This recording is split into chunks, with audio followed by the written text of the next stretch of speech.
Well, it's time. Yep. It is time. The chill is in the air. It feels every bit of 15 degrees here on this Thursday morning. Andy Sweeney, it is a slow week from a sporting standpoint here in our area in terms of games, kind of reacting to that. Obviously, a huge one Sunday for the Colts and Broncos. We'll talk a ton about it today, but it is time. Corbin Lingenfelter coming up at 8 o'clock today. We need to go with Enya. We need to go with an all-Pacers positive segment. We're going with a positive segment. You ready, Corbin? You ready to do this in an hour? It's Boy, never I don't know a good what I'm going to sign when we go there. What are you going to say? I don't know what I'm going to say with the Colts. You know, it's like, you can point to Josh Downs. Who would you consider is playing well for the Pacers right now? How many of them? Boy, honestly, Not many. If I had to name a positive Pacer, it might be the guy that I'm not sure if he's got armpit hair. Johnny Furphy? I might go Furphy. Is he that young? I had a buddy text me last night. Okay. A buddy texted me last night. It's like, hey, man, I'm asking you this in all seriousness. We're thinking about getting our youngest son a Pacers jersey for Christmas. Okay. That's a great gift. Sure. Great gift. Yeah. Jerseys are expensive. Yes, they are. Yes, they are. Jerseys also for young children tend to grow a lot. Yeah, I know. It's like shoes. I have a buddy who bought, sorry to interrupt, who bought all of his, they had two kids, especially one of them. Like, he bought him Jordans as he kept growing up. Yeah. And I'm like, you're spending hundreds and thousands of dollars. I mean, they can't wear these clothes or shoes for very long at all, as I'm finding out. I was going to say, it sounds like a front row ticket for Notre Dame, Indiana here a week from Friday. And he's like, hey, who do you legitimately think will be on the Pacers in 2 to 3 years? And I was stumped. Come on. I mean, Tyrese Halliburton. Right, but besides Halliburton, I guess. He did throw in the caveat of, I know Halliburton, but, every kid in the playground is going to be wearing Halliburton. So, if you had to go somewhere else, where would you go? And that's, I guess, kind of the reality of where we're at right now, Pacers-wise. So it'll be a busy Thursday for you. I'm Kevin Bowen. That was Andy Sweeney, Corbin Lingenfelter, again on the ones and twos. It is chilly.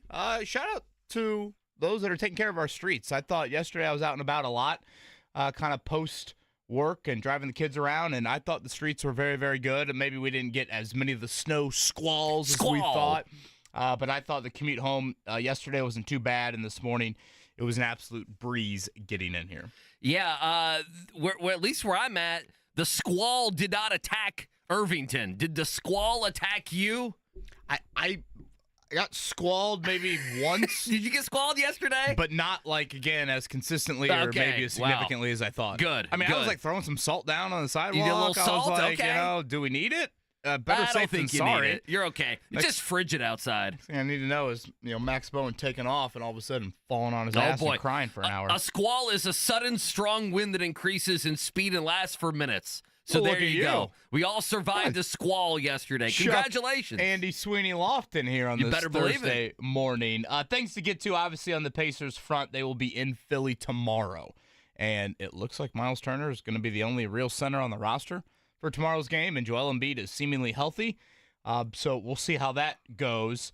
I've got bad news for IU fans. Oh, boy. Football or basketball? Football. Okay, I was about to say, don't throw anything else on Mike Woodson's plate. Be nice. At Nebraska tomorrow for Mike Woodson's bunch. I will share the bad news for IU football here coming up. And again, injury report, I'd say mixed bag for the Colts. Coming up, I'd say probably mostly good. Yeah, I thought it. yesterday was a good day. Yeah. And we can get into this more at 7:30, but it's probably just kind of one of the more difficult sort of situations I've gotten into. Not many times here in covering the Colts, but I feel this way any time I see an NFL player, Andy, labeled as out due to personal reasons. It usually is just not a good thing at all. And unfortunately, I feel like oftentimes it involves family members, particularly even younger family members. So all I'm saying on the Braden Smith absence is thoughts, prayers with his family, because this is something that has lingered now for probably over a month. Because remember, it was right before that Jets game where he popped up on the injury report with a personal matter. I think it was Friday maybe, or even Saturday. He was questionable for that game. He played in that game, made the road trip and played. Came back the next week, they played the Lions. He also played in that game and then did not play last week with the Patriots. Obviously, you had the bye week yesterday. Shane Steichen says he doesn't anticipate Braden Smith playing on Sunday against Denver. And when asked about if he could return at all this season. He wasn't ready to say that No, yet. it seemed very iffy, and obviously he didn't want to say anything, Yeah, which makes sense. And I think this is kind of pretty much par for the course with how NFL teams, and I would see college teams. Notre Dame actually has a player that left the program due to a personal matter, about a month ago, and he was a quality defensive player for them. And every time Marcus Freeman gets asked about it, it is a very quick and short answer. And I appreciate Shane even saying a little bit yesterday of it's important. And as soon as Shane said that phrase, that was just an immediate red flag for me, and that this obviously is a significant deal. So that is the one absolute negative, not only obviously for the Colts, but certainly hope everything is okay with Braden Smith, his family, and his young son. Yeah, I mean, it just stinks. And, not knowing exactly what's going on, it's not up for Shane Steichen to give us that information. It's up for Braden Smith, to give us that information.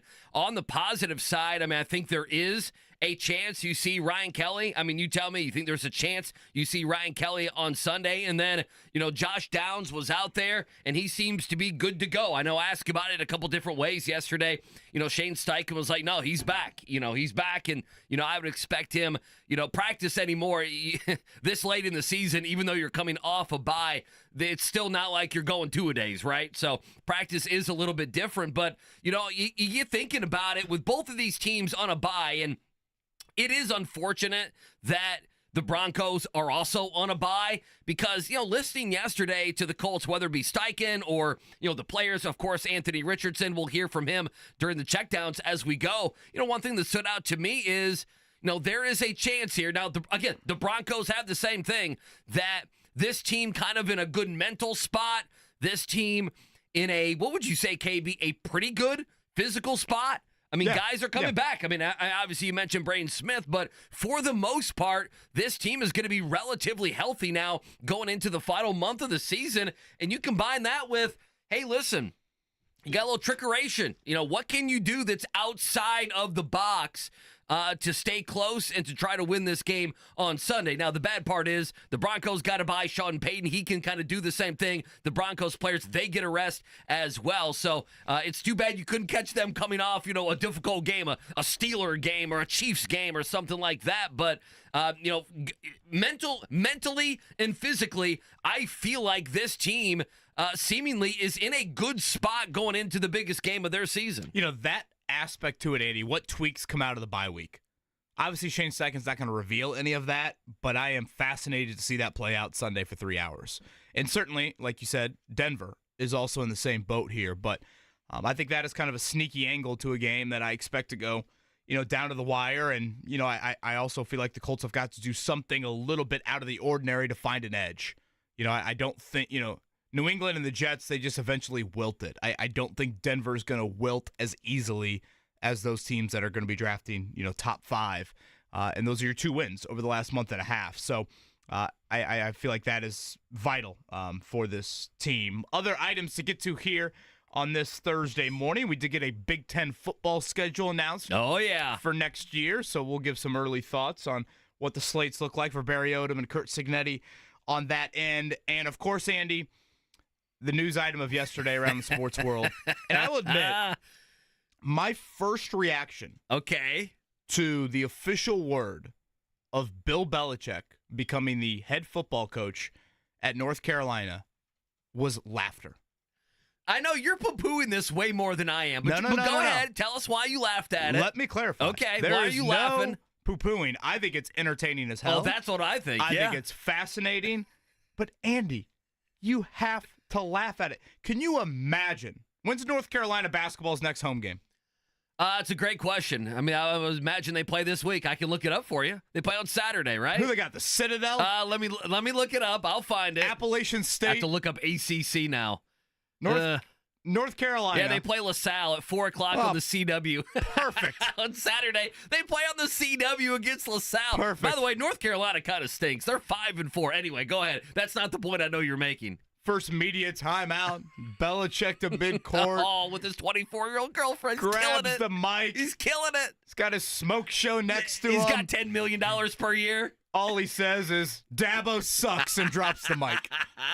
What's their first game? Of the ACC, have they put out their 2025 schedule yet? I thought I saw they got TCU week 1, which I'm like... Is TCU the opener? I think you're right, actually. I'm like, gosh, talk about a program that fell off a cliff after making the national title. But that's what I'm laughing. Can you?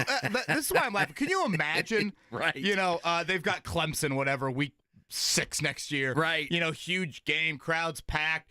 They're leaving the field the final time before the game starts to go in the locker room, and there's the booster yelling at Belichick saying, "Come over and meet the family." And Belichick's not even making eye contact with the booster. What if he's changed? He's just going straight in. And then here comes Dabo sprinting down the hill, and Belichick's got to answer questions post-game about people planting flags. Which might be a felony in Ohio. And there's Sandman's playing at Virginia Tech, and Belichick's got to react. I mean, like...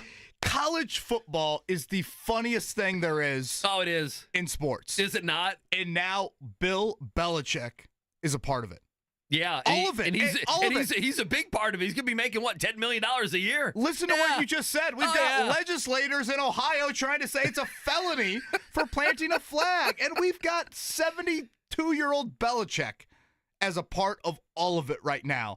I'm skeptical, but I am fascinated as hell, and I think it's entertaining as hell. And how about this?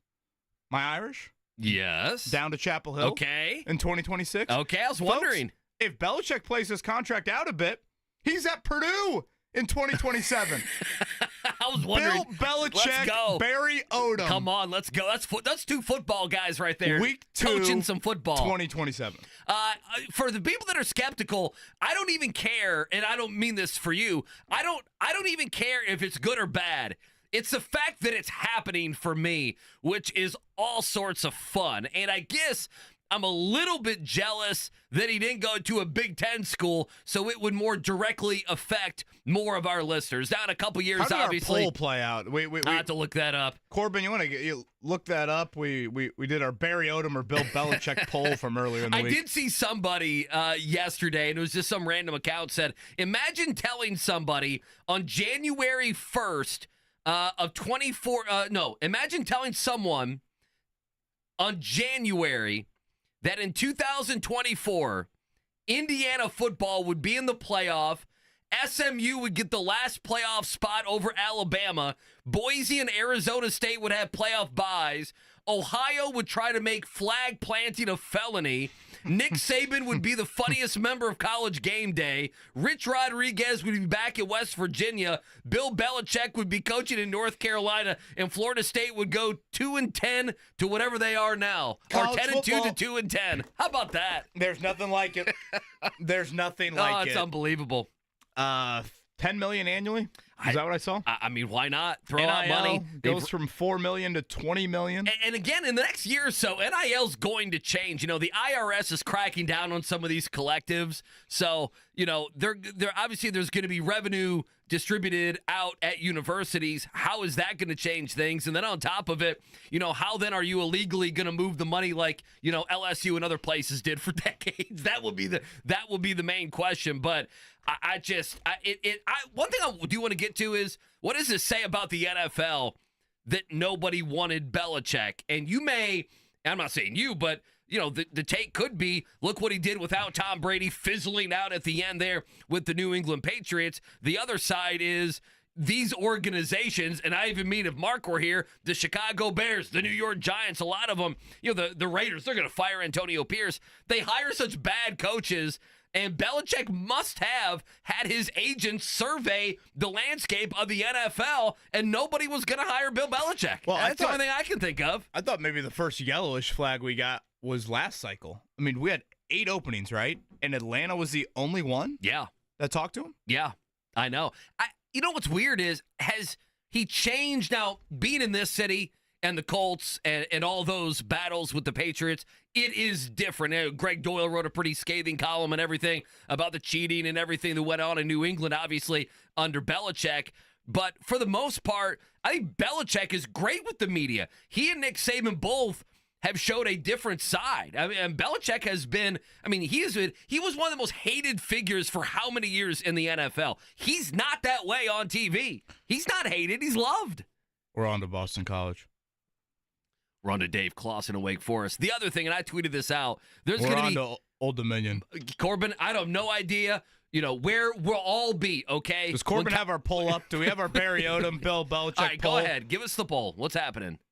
51.2% Barry Odom. Wow. How about that? So it's 50-50. Well, it made a comeback. It was, 80-20 the first 35 minutes we First had the win poll of up. Coach Odom's Come career on. right there. There it is. He's 1-0. Mm-hmm. He's undefeated at Purdue. But I was laughing because, and you know this, how the SEC is much more than anybody, but you know how all these goobers and these college towns, and listen, I've been one of them, okay, that they'll do their power rankings for the ACC coaches. I mean, some goober is going to have Bill Belichick 5th or 6th on that list. It's going to have Dave Clawson ahead of him or somebody like that. He does walk into a conference that I think has nothing at the top of it of substance. What is Clemson? What is Florida State?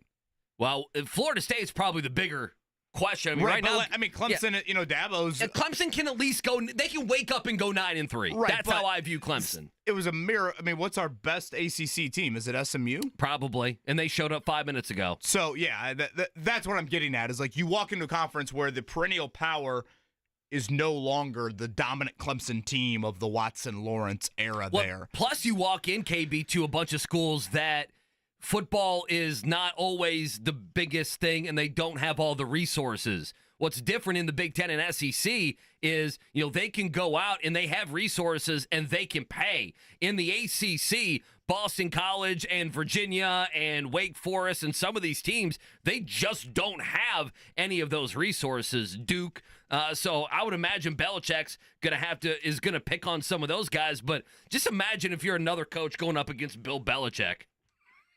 Just awesome. Absolutely awesome. I will add this, the commute for myself, and I don't want to speak for you two, but it sounded like not real issues for anybody here on the commute. And it does sound like there are some issues, so maybe just plop in the little Waze, Google Maps, whatever you do here on your commute in to keep an eye out on that here. It's cold, but no precipitation on this Thursday morning. All right, we'll be positive at 8 o'clock for the Pacers. Scott Agness going to join us as well in the 8 o'clock hour. Jason Hammer in studio. We'll win some money. A good Thursday night football game tonight. Coming up on the other side, what did Shane Steichen and Anthony Richardson say yesterday about the Broncos, plus your news and scores from overnight. Appreciate you waking up with us on this Thursday. 93.5, 107.5 The Fan.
For Indiana University football fans descending upon South Bend, Indiana, coming up a week from Friday. Share that here in a bit. And this morning, check down Andy Sweeney. Where will you begin? All right, let's start with the Colts yesterday. Back to work and some good news. I know we'll talk about it. Someone like Josh Downs, Ryan Kelly has been activated, so some guys finally getting back healthy and on the team. Jalen Carlisle's as well.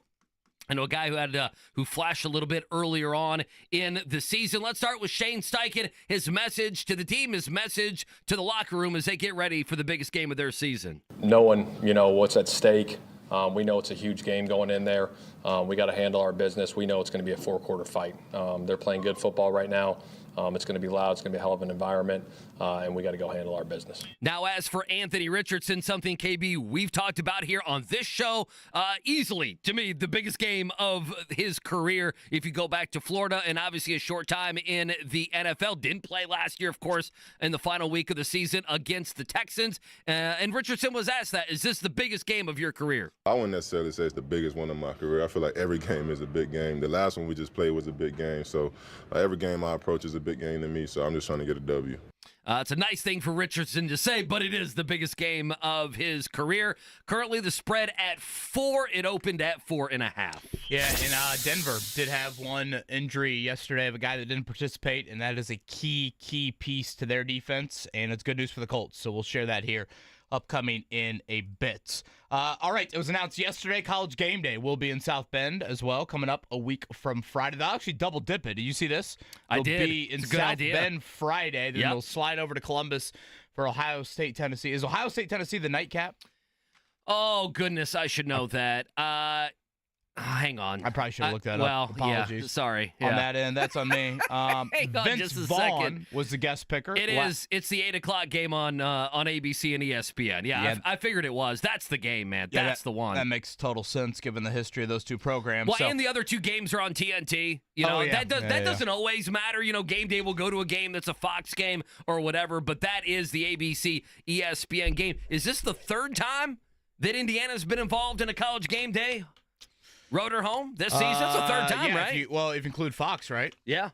Yeah, Washington, It's Ohio pretty State good. in this one. Yeah, Yeah, it's pretty Notre good. Dame was part of it for Texas A&M last year, Ohio State. So that was at Notre Dame. Of course, Vince Vaughn, the guest picker on that one. So that'll be 3 o'clock. I saw the start time for that. A couple other college items of note. Again, Indiana will be in Nebraska tomorrow night, their first true road game of the year. Important to get games away from home. Against somewhat quality opponents. Don't act like Nebraska's some super quality team, but still, from a computer standpoint, it is a quad one win. And I'm rocking the Indy Classic jersey today. Andy, we got these shout from the out. great folks at the Sports Core Yes. yesterday. Thank you. So coming up on Saturday, it'll be Purdue and Buzz Williams and Texas A&M at noon, and then Butler and Greg Gard in Wisconsin at 2:30. Matt Painter pointed out earlier this week, turnovers for Purdue, they were an issue in the 2 road losses, Penn State and Marquette, but so far the neutral court it didn't happen in San Diego when they had the 2 neutral court wins. We'll see what Buzz's team can draw up because they have had a nice start to the year. Texas A&M. Can I have a moment of honesty real quick? Yes. So I got a message, this would have been 2 days ago, that I had a package for me at the front desk, which happens from time to time. Okay, I'm sure you've received those. And I forgot about it yesterday, so I didn't pick it up. And I actually meant to bring it up on air, and I was going to make it a total bit. I was going to go down there yesterday at 9 a.m. or today at 9 a.m., and I was going to go find out what it was. And the reason I say that is usually when a sports radio gas bag gets something in the mail, it's something that's not nice. It's What do you going to think be, it's gonna be like a it's going to bag be of poop or something? It's going to be someone telling you they hate you. Their Christmas gift to you is telling you you suck. And then I found out that it was a nice gift, and it was from the Indiana Sports Corps for the Indiana Classic, and I appreciate that very much. Yeah, I feel like but it did ruin the bit. People now just tell me that on social media. Yeah, well, that's They better. don't write the letter in the mail. But yeah, this is great. A hat, koozie, I like everything it. here. Got a jersey there. College basketball, how much did you I know you watch it all. 77-65, Notre Dame over Dartmouth. Did they cover the spread winning No. by 12? No, They did not. 17 was the Oh, spread. boy. Yeah, had it above That's not 17 good. there, but then kind of got away from them late. But Just fell asleep. Without your best player, you're just trying to win games. Yeah. I did see Gabe Cupps out indefinitely after surgery on what Indiana's calling a nagging lower body injury. So that's out there. And last thing for me, listen, this is it continues. It's just too bad the Colts were not closer in the AFC South. Did you see Texans safety Jalen Petrie done for the season? He's a very good player. With a pectoral injury. I mean, don't you feel like they're going to make the playoffs? They're going to be the 4 seed, and I just think they get bludgeoned in round number 1. Well, yeah, and I guess injured. To the point you were kind of leading in there with, they've been more hurt than the Colts this season. Without a doubt. So, I think that's probably the frustrating part of it as well. Lastly, from an NBA standpoint, Pacers will practice again today. Again, hop on a plane to go to Philly. At Philly coming up tomorrow, and then hosting the Pelicans on Sunday. We'll give our all-positive Pacers segment. It's time that we go there. We'll do that coming up at 8 o'clock. Do you think our audience knows the final 4 teams in the NBA Cup? No chance. No chance. I mean, I looked it up this morning. No chance. Tell them, go ahead. And Hawks. Trae Young doing it again. Yeah, he did to it the again Knicks last night. Bucks and Hawks, and then the other matchup will be Thunder and Rockets. There, kind of a low-scoring affair last night. I saw that. Rockets and Warriors. Yeah, Rockets. The Warriors feel like they got ripped off. Steve Kerr stormed off after the game and everything else. I did watch that. Yeah. I didn't like that foul call. No, it was a bad call. If you see it on SportsCenter this morning, it was a bad call. All right, coming up on the other side, we'll continue with Colts and Broncos conversation. Plus, KB has bad news for IU football ahead of their game next Friday in South Bend. We'll talk about that as well. Appreciate you waking up with us. It's a Wednesday on The Fan.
What's this? Is this North Carolina's fight song? Old Dominion fight song. Old Dominion. Old Dominion. Unbelievable. I guess we did bring that up earlier in the show about Belichick saying we're on to Old Dominion. Yeah. I think IU plays Old Dominion next year. Do they Yes. really? In the non-conference. In the non-con? Yeah. Week 1. Week 1. Okay, there we go. That'll Come be the on, opener. Signetti, let's go. It is the Hang the opener. national championship banner August 30th. at that game. We'll get to the 2025 Big Ten schedule coming out for Indiana and Purdue yesterday. We'll touch on that. I do think, speaking of Indiana, I don't know, the Belichick hire, based off some of what I've read, it smells a little Mike Woodson-y. Oh, boy. Care if I explain later? Yeah. I don't know if I like where this is going, but yeah. Yeah, that's okay. I mean, Mike Woodson wasn't one of the best coaches, though, in the NBA. Did I but say yeah. that? Come on. Now you're putting words in my mouth. He did make the postseason, I said though. the hire Okay. smells. Just let me Little smell. explain it Okay. here. Eventually, we'll go all positive on the Indiana Pacers coming up in 22 minutes. It's needed. We'll play Enya. Corbin has dialed up Enya here on this Thursday morning. I mentioned it. Did Corbin know what Enya was? Who that was before this morning? No Not a idea. clue. Hey, have you? What you about not when you heard the song, Yeah, when you though, heard the did it? song, you had heard the song before, I right? have never heard that song in my life. Gosh, Really? Man, we are old as I guess we are. No, you know what? That's not on us. That's on Corbin. No offense. That's not on us being old or anything else, even though I feel old every day, especially when it's 18 degrees outside. That's on Corbin for not being a cultured young man. How about that? He's too wrapped up in his own world of line dancing and sports radio and whatever the hell else Corbin does. We will get to that. All Pacers positive, courtesy of Enya, coming up at 8 o'clock. I mentioned earlier, I got bad news for IU football fans. All right, let's go. Let's hear it. Any idea where I'm going? Boy, no. No, I mean, it's got to be something a little goofy, right? So I have no idea where you're going to go. What if Well, I talked I mean, about Notre Dame's football team? You could say they're Notre 11-1. They've done really well since the Northern Illinois game. Yes, they have. They got They've stout done fine. defense. They've got a dynamic rushing attack. They got a good coach. They're going to be at home. That crowd's going to be They crazy. have touchdown Jesus. Yeah, of course they have touchdown Jesus. No beer sales inside of Notre Dame Stadium. We don't sell beer. I forgot about that. We're there to play football. That's and terrible. watch football. Well, We don't have time for that. These IU fans at halftime, they're going to be asking to pass out. You know, okay, can you stamp my ticket? I can come back in. I got to go refill my Bloody Mary some here. places do that. West Virginia does that. Of course they do. West Virginia does do that. It's just amazing to think I have snuck my way into several second halves of Indiana football games in my life. I'm sure you have. And now you got a better chance of meeting the President of the United States than you do getting a ticket to this game. Yeah, you do. Your DMs have been open. I assume no one has crawled in those DMs and said, "Hey, KB, I might have a ticket. There might be one here. There might be one there." Or do you not want to jinx it? I don't want to jinx it. Okay, but there's movement there. Maybe just a little bit. There is movement, but we man. are early. Yeah, I don't want to jinx anything. it's a process. As Steichen would say, you got to trust the process. Thank you. It's Yes. a process. I'm Anthony Richardson right now on the bench. remember that press Flacco's conference? throwing some picks. Yeah, so he's throwing a lot of picks. Here we go. Remember that press conference where he said that we have a process that we're going to stick to? He said it 38 times. It's one of the great was a press lot. conferences. I think Mark mashed something up together, didn't he, with yeah. that? I need to say this as well. IU fans, don't be too worried. Now, here's the question that I don't know. What security, how tough is security? Because, I mean, Corbin, you know where I'm going. You can get those little bourbon shooters. The yellow shirts in No, Notre Dame? you can get those bourbon shooters. I mean, listen, our guy Jason Hammer is going to be in studio coming up at 9:30. He's always bringing in here the moonshine shooters. You can throw some early time shooters, put those in a pocket or under a big sweatshirt. You're gonna have a big coat. Oh, come on, with all the compartments and zippers, and come on. You throw a couple of those in there. You go to the thing. You get a Coke. You get a Diet Coke, a ginger ale. You go to the bathroom. You throw that early times in there. You shake it up. You go back to section 108. You're good to go. Is there anything more just stupid Notre Dame than not selling beer? Hey, listen, some places didn't start. I mean, some places in the to be SEC fair, didn't start. Kentucky did not start until 2 years ago. I was Can gonna you say, believe that? I feel like Indiana was just a couple years ago, Listen, right? you would go to a Kentucky football game, and God bless you if you ever went. The couple good years they've had, people would bring full bottles into the stadium, KB. Like, the security was that lax where if I wanted to bring just a bottle of something in, a glass bottle of something, I could just bring that in and pour it. And eventually they, I'm sure people still do that, but they thought, why don't we make a bunch of money off that? Yeah, Rupp Arena for years did not have alcohol sales at all. Picturing the Kentucky games, like you have the here's our Coke, here's our Sprite, and here's our Woodford. Well, just stick your exactly. cup up to it. Exactly. That's what it's all about. I mean, you're the home of bourbon. Why would you not have that? So I always forget the ones that don't have it. I didn't even think about that with Notre Dame. I don't think like the college football playoff flocks in and all of a sudden they demand all the stadiums. Think so. Obviously, no, I don't think so. Notre Dame has hosted like a the EPL soccer games. Oh, They've yeah. had a couple of those. Oh, yeah. Didn't they have the Winter Classic? Am I imagining things? I think you're right. And they've had concerts, and I'm pretty sure they sell beer at some of those events. Yeah, you're not going to watch You're not going to watch guys fight in a hockey game without a Bud Light or something. And Come on. You know what? And I'm seeing the tweets. Sean C-Rod, thank you for this. It's a joke. I mean, here I am. It is a joke. You want to talk about a Catholic establishment not selling beer, alcohol? Yeah. What's next? No fish fries? What are we doing? I mean, unbelievable. What's next? Yeah. It's a slippery slope, fellas. It is a bad job. Do Notre Dame fans care at all? Like, do they care? Is it something that is a hot message board topic every year, or something that whoever is the AD, I forget the AD's name there now. People of Aqua. That's it. Did they get questioned about that as an institution? I would like to think we would realize it's 2024 and, if it could pay for a new kicker, NIL-wise, I would take that here a week from Friday. Shout out to one of our listeners here. I won't reveal the name. Okay. Chimes in here. I got a fifth into the Northwestern IU football game. You damn right you did. Am I smearing off green apple? I'm sitting in section. Well, I mean, with the big coats, man, it's going to be 25 degrees out there. You're going to be able to get something in, but you just got to work. I don't know. Some people like to live dangerously. Wow, so they like the fact that they can sneak a fifth into a game. Shout out to Bill. Okay. What did Bill say? Tweeted this at me, and it's an image, and the image was a sports bra. Oh, yeah. And when I first saw it, I'm like, is Bill sending me like a Christmas gift idea? And then I read the fine print. Sneaky Booze sports bra. Oh, yeah. The hidden flask pouch. Are you seeing this? Uh-huh. This thing looks great. Wow. That is nice. And I mean, like that. I'm not gonna lie. Lately, with how my chest area is developed, I could probably use a little sports bra action if I'm gonna be totally honest with you here. I don't know if that's the case. Well, okay, I was wondering where you were gonna go with that. I thought about going the Indy Classic jersey just bearskin today. Then I thought, you know what? I've got a little bit more up there. So that is unbelievable. Yeah, that might be needed for a week from Friday for IU fans. I mean, you're gonna get some drunk IU fans that you think are gonna be pretty upset once they realize that. I have known a guy. I will not say his name. He's a former SU football player at an SEC school, and I don't know if he's done this only when his trying to think. I know he's done this for a couple years. They have the breast milk bags. And they have been full of bourbon and other unbelievable other things. So, hey, listen, this is Corbin. Don't shake your head. This is the institution's fault.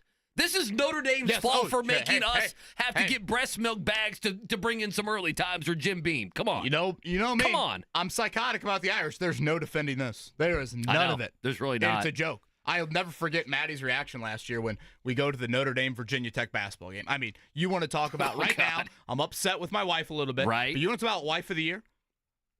She's all in on it. Notre Dame, Virginia Tech. Notre Dame couldn't beat the Citadel last year in basketball. And Virginia Tech wasn't exactly a powerhouse. Let's bring the kids. This is great. It's a Saturday night. It's a cold, a cold walk from the hotel over to the Joyce Center. We get in there. We go out to the concourse. All of a sudden, she goes to the first concession stand. Yep. No beer. Okay, that's fine. Some of them might just be hot dog and nacho centric. Sure. She goes to the next one. Nothing there. Oh, no. They don't sell beer. It's I mean, Jeff chimes in here and he goes, dude, they sell beer at 10-year-old baseball games around here. 1,000%. It's worse in basketball because it's not the culture of sneaking stuff in like that. Well, football, and you haven't tailgated in all football, likelihood. you got 50, 60, 70, 80. You go to Tennessee, got 105,000 people. So there's SEC schools that don't still. Hammer's going to be in here at 9:30. He might know which ones do and which ones don't. But there's some that don't. He'll be so irate about that because I went to a Tennessee game last year and they certainly had some tall boys that I consumed. All Pacers positive. in about 10 or 15 minutes. We'll do that here. We'll play some menu. I'm not going to lie, guys. I thought about it last night. I'm like, damn, I'm struggling to find some positivity, but I have found some, and we'll deliver that here in a few. Colts on the injury report yesterday, Andy. Josh Downs, back. You practice on a Wednesday? That's a very good sign for you playing football that Sunday. He's good to go. Ryan Kelly back. Now, hear me out on this at center. I think there are some out there that think Ryan Kelly, Tanner Bortolini, there's not a big difference in play. I don't know if I'm there yet, and the rookie from Wisconsin did get back to practice yesterday. Remember, he missed the Patriots game due to concussion protocol. That's why Danny Pinter started. So, if you think they're even in play, I think this is the environment, though, where you want the dude who started 113-some games versus the dude who's only started, 4?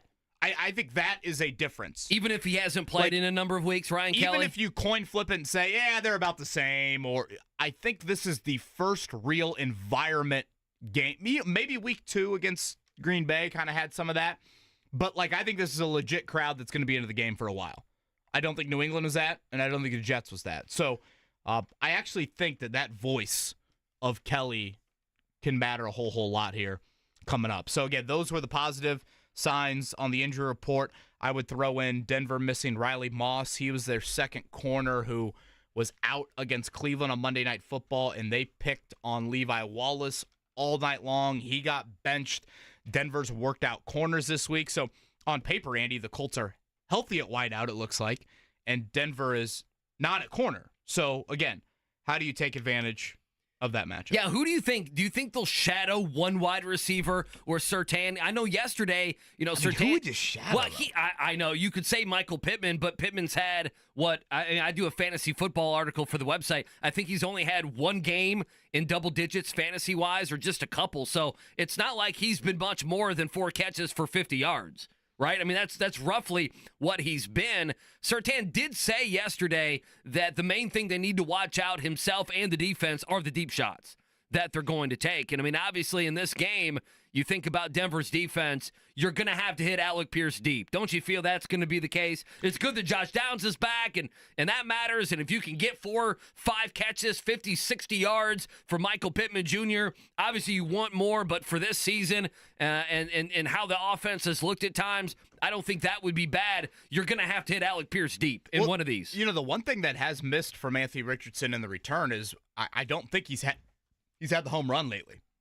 I mean, obviously Pierce against the Jets was kind of a mini home run and a huge play, but, the uncorked deep ball, and I'm not blaming Richardson for this. Doolin couldn't get 2 feet in against the Lions, and, Mitchell had the drop, and Granson even had the drop last week, so I'm not going there. This is unbelievable, by the way.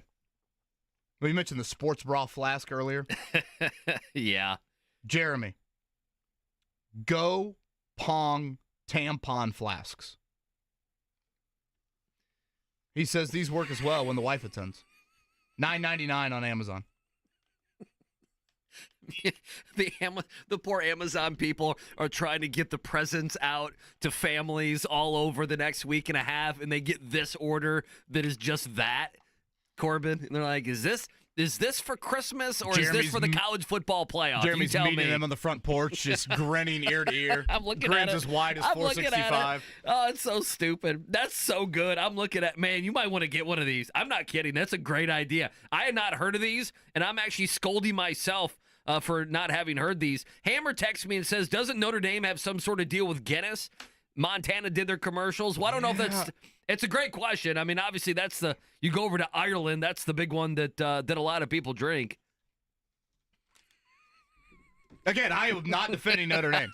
Let me be very clear on that. I think you should get these from Amazon today. Am I allowed to blame? If Notre Dame loses a week from Friday, Can I go blame here? Yeah. I mean, it'd be a good place to start.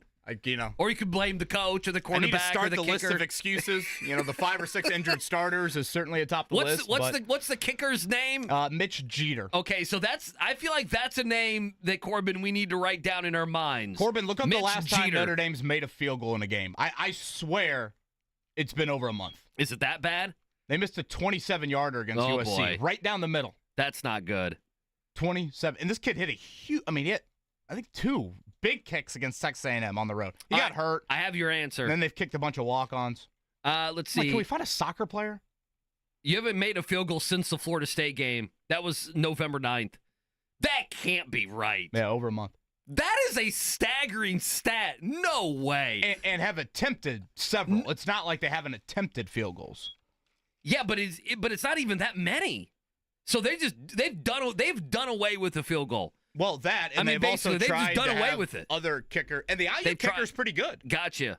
So I've tried other guys and it hasn't worked out. I can't pronounce the kid's last name, but the IU kicker's pretty good. Yeah, Mitch Jeter. He looks like a Mitch Jeter too. By the way.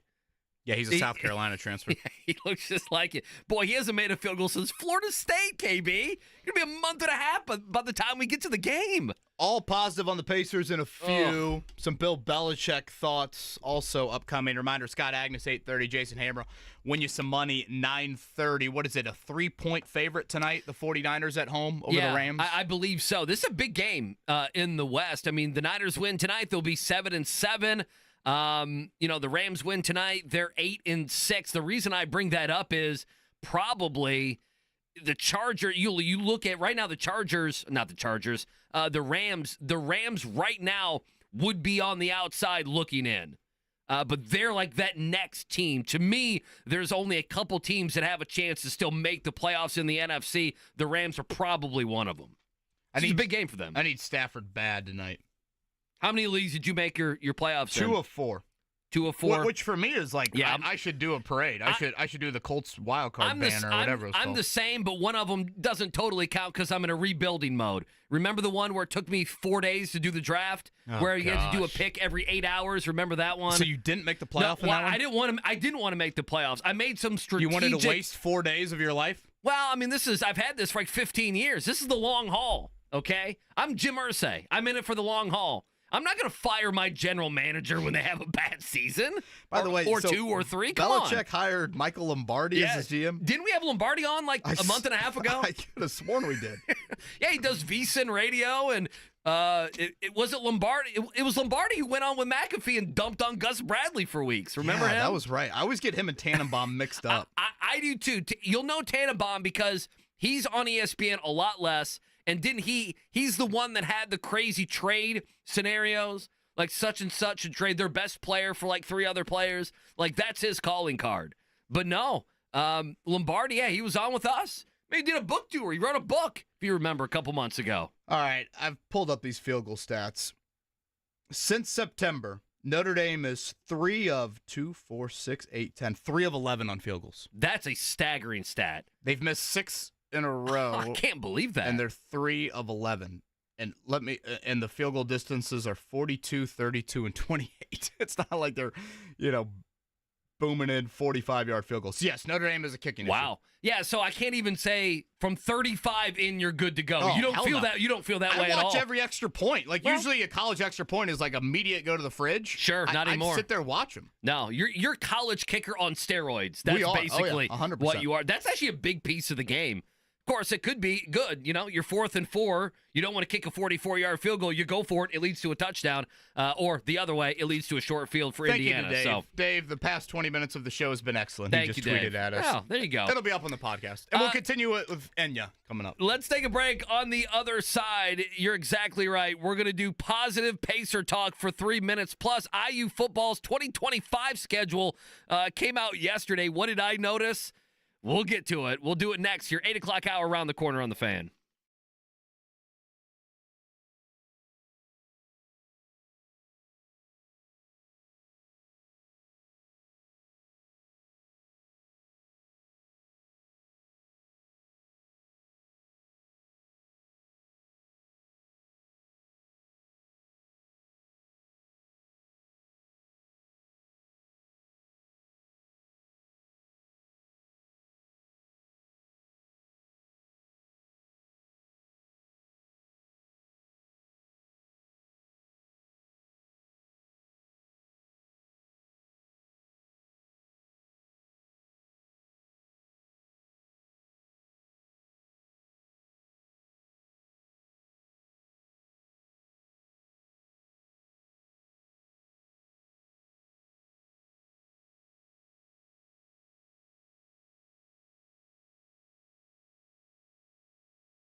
All right, we're going to go all Pacers positive here in a few minutes. It's never a good time when we have to go there, but I think it's necessary. So we'll do that in a few. I have a question as well. Yes. This is a very Jake Query type question. I don't know the answer to it. Corbin has played a couple different fight songs. Corbin, what was that? Kennesaw State fight song. Oh, the I Owls. was wondering. Well, here's my question. A lot of times, fight songs, I feel like there's only so many of them. Are we making original fight songs Well, that's a good anymore? question. Or do we stop? I feel like we stopped 30, 40 years ago. Like, if you started a new university, would you make a fight song, or would you, rip off Kennesaw State's and just use it as your own? Hire the Colts Fan of the Year, Seth, to make your fight song. You could do that as well. What is Jeffersonville's fight song? I'm blanking. I think it's the same as. It's just a copy. It's a copy of. I can't remember if it's IU's or Notre Dame's, but it's one of them. It's just a complete copy. Yeah, it's Carmel. Not, Carmel's just copies Notre Dame. Yeah, that's what I figured. But I think that happens. I feel like that happens all over the place. Like, does anyone have an original fight song that they have created? I don't know. In the last decade, in the last 15 years, I don't know. Pretty sure Cathedrals. I'm pretty sure my high school was an original one. Dear old Cathedral, here's to you, here's to your colors, gold and blue. But the words are. But like the tune, is the tune somebody else's, or is it their own tune? I mean, I haven't heard of a college fight Well, song there you that's go. similar to that. All right. But I don't see us starting a university anytime soon here. You don't think that's something that we're gonna do as sports radio hosts? We will see. Yesterday it was announced by the NFL that they're going to play a game in Berlin next year. Bring that up because we know the Colts played in Frankfurt last year against New England. The Colts are their international market is Germany, and I feel like the Colts are approaching the time where they have got to be one of the few teams in the NFL that have yet to give up a home game for an international game, and I'm wondering if next year will be that. If this is the year. I know you've mentioned that 2 or 3 times. Now, your Giants played the Panthers and they this year, right? And they played an England game back when Eli Manning was still there against the Dolphins. The Giants-Panthers was in Germany, right? It was, yes. And I bring that up because they have German international markets. So for those unfamiliar with this, a couple of years ago, the NFL started to hand out international markets to respective teams. I don't know if there's a super rhyme or reason behind who gets what, but there are several teams that have the German, I guess, the entire country of Germany. So we'll be interested in that. They usually announce that kind of like early 2025, and if the Colts will have to give up a home game or not for that. Their home schedule next year, obviously the AFC South teams, you've got Raiders, Broncos, Cardinals, 49ers. They'll also play an AFC East opponent right now. That would be the Dolphins, considering where both of those two teams are in their division. So, how does that change your season ticket package if you only have 7 games? Well, I mean, it's a little bit less, you would imagine? Well, I'd assume it just eliminates one, granted, me trying to you never know. Predict NFL. You never know. Maybe they'll raise the preseason games even higher. Yeah, well, we know some. Yeah, well, that's what I was thinking. We know some people with season tickets, so I'm sure that will be communicated if that's the case. And I say that it stinks to lose a home game, the tailgate, especially if it's an early in the year game where it's nice weather and you can go out. But I would wonder if I'm a fan and I have the means and I have the time. Boy, I'd love to make one of those trips. The stadiums look fun. I mean, you're going to a place that you probably haven't been to before. I don't know. You tell me. I know. Yeah, I'm spending several $thousands of somebody else, but it would be a fun trip. I went to Wembley in 2016. I mean, that was still, I think, relatively early in those international series. Oh, yeah.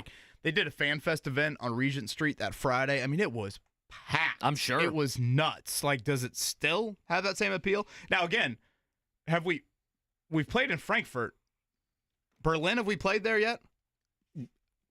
I don't think so. I feel like Munich, right? Was the other German games? I believe you're right. So again, for some of these cities, obviously it's their first time experiencing that. And of course, the Frankfurt one was pretty unique because it's smaller. I mean, that stadium was a little smaller. Sure. Remember the Country Roads moment there? Well, I was gonna say we can be true Americans and we can send Machine Gun Kelly over there to lead them in. And you had to hate that, didn't you? Machine Gun Kelly Corbin at 9:30 in the morning doing Country Roads. Why are we talking about a 1920s gangster on a sports show?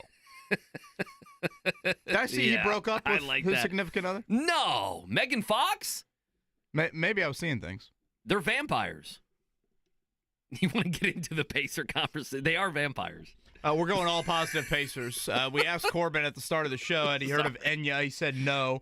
Again, we've done this before with the Colts this season. The Pacers It is time. We go all I'm going to start the clock. We'll All go right, all positive. Let's go.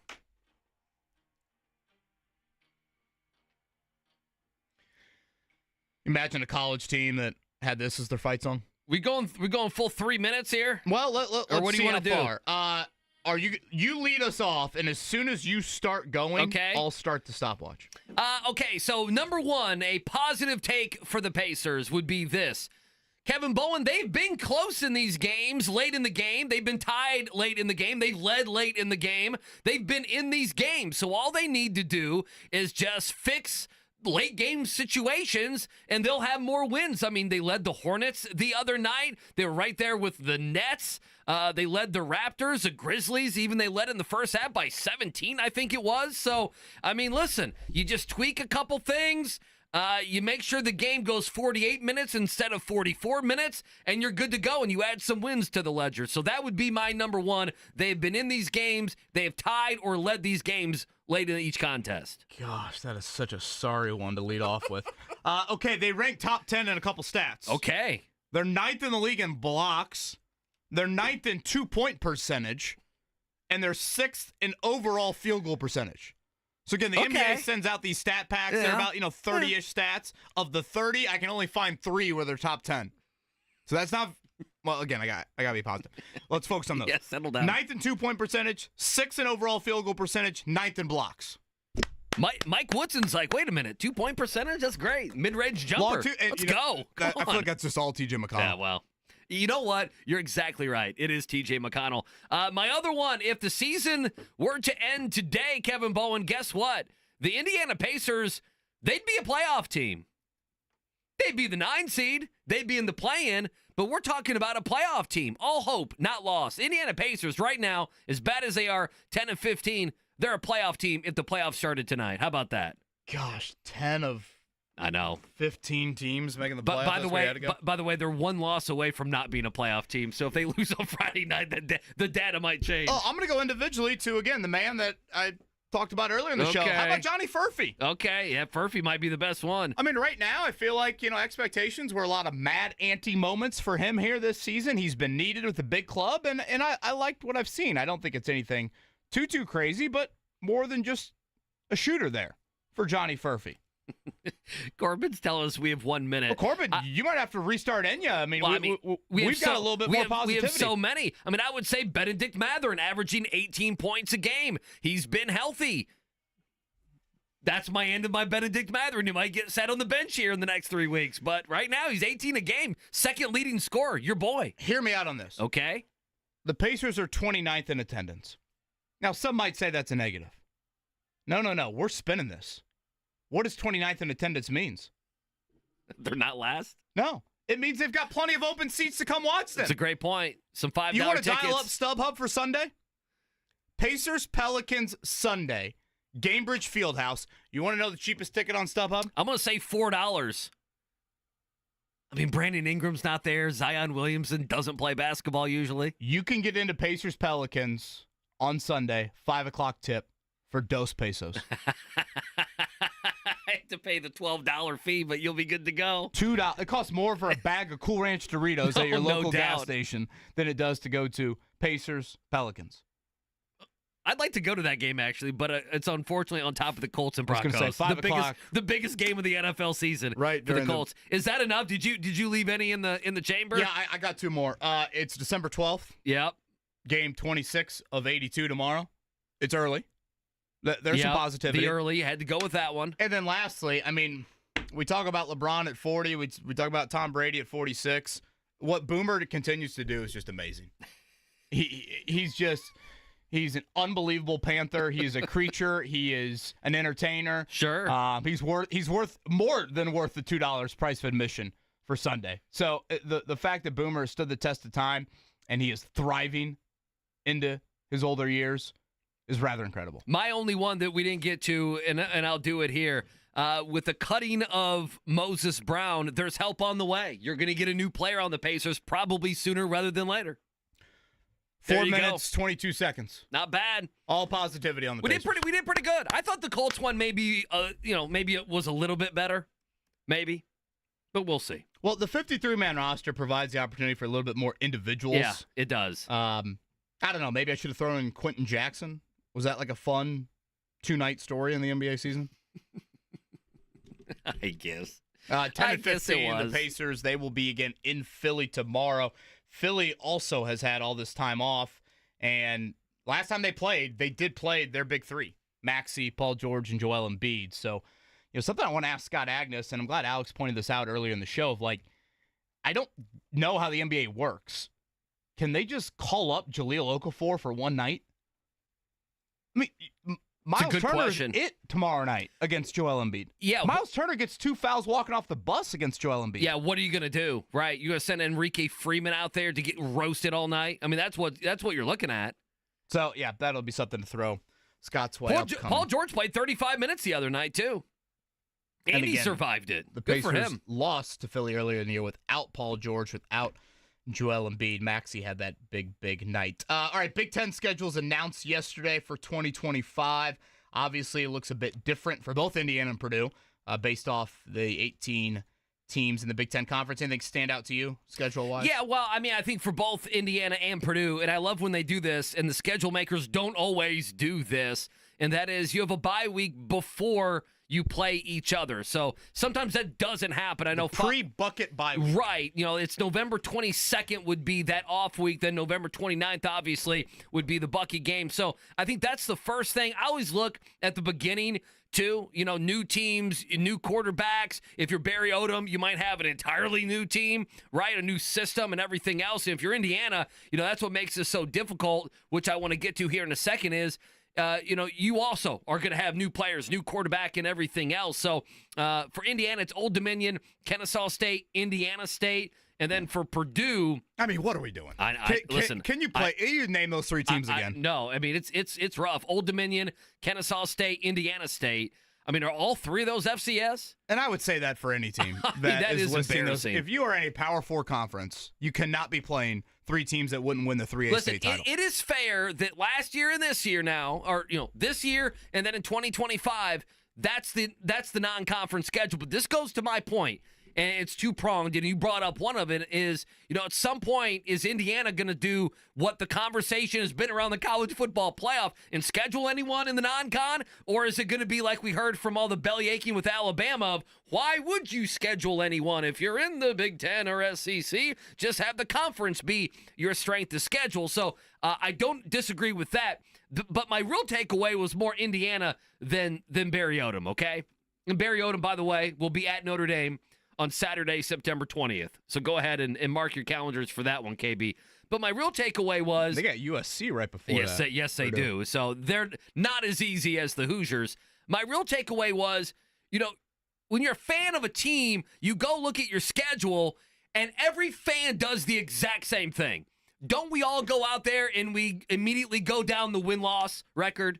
I mean, don't you do that? Oh, yeah. I don't know if Notre Dame's 2025 schedule is completely out, but you go down, you say, wow, this is going to be a tough 2-game stretch, or, we're going to win 4 in a row here, and you get to the end, and you may think it's 9-3 or 10-2 or whatever you may think with your particular team, and we all do that, whether it's college or the Colts. I was doing that yesterday with Indiana. How do we do this going forward with Indiana? In other words, I go down their schedule, and I'm like, oh, yeah, they're going to be, they could be 9-3. Well, I don't know. Is Cignetti better than that? Does Indiana come back down to earth? I don't want to say crash back down to earth. I mean, that would be, making a bowl. That would be a 6-win team or less. But what do we do with Indiana? And I understand this is difficult because you're going to have a lot of new players. You're going to have, for sure, a new quarterback. And every year now, because of the portal, there's going to be more turnover than there used to be, of course, in college football. But I'm going down Indiana's schedule, and normally for an Indiana fan, you're used to doing what? Can we get to a bowl game, right? What's the bucket game going to mean at the end of the year? Is that going to be for bowl eligibility? And I'm looking at Indiana's schedule. I guess I came up with about 9 wins or so, and I don't know if that's the proper way. in the future to evaluate Cignetti. I don't want to crap on him. He's been so great, but is that what Indiana football is going to be? That I'm going to look at their schedule and say, oh, yeah, they're going to win 9 games. They're going to beat UCLA and Michigan State and on the road at Maryland, and they got a great chance to win at Iowa. I think that's the maturation of the Indiana football kind of conversation from this year to next year will be, how do we predict them? Some people will predict them to be about a 6 or 7 win football team, and I think others will predict them to be a 10 win football team. I have no idea what to do with Indiana after this season. Yeah, a couple scheduled notes for Indiana. No Ohio State, Michigan. I think in most years you would hear that on a Big Ten schedule and think, oh my gosh, what a huge break. They do go to Oregon, Penn State, and Iowa. Right. That's a far cry from what this year's road slate looked like there. 3 of their last 4 are on the road. They do have a bye week before Oregon. I don't know if that will matter at all. But, yeah, I mean, certainly this year, Andy, they played 2 of the top 9 teams in the Big Ten. I think next year's schedule, they certainly play more than that. I mean, you're paying Cignetti, obviously, money to be hovering around the playoff. I mean, that's clearly what the financial commitment is to him.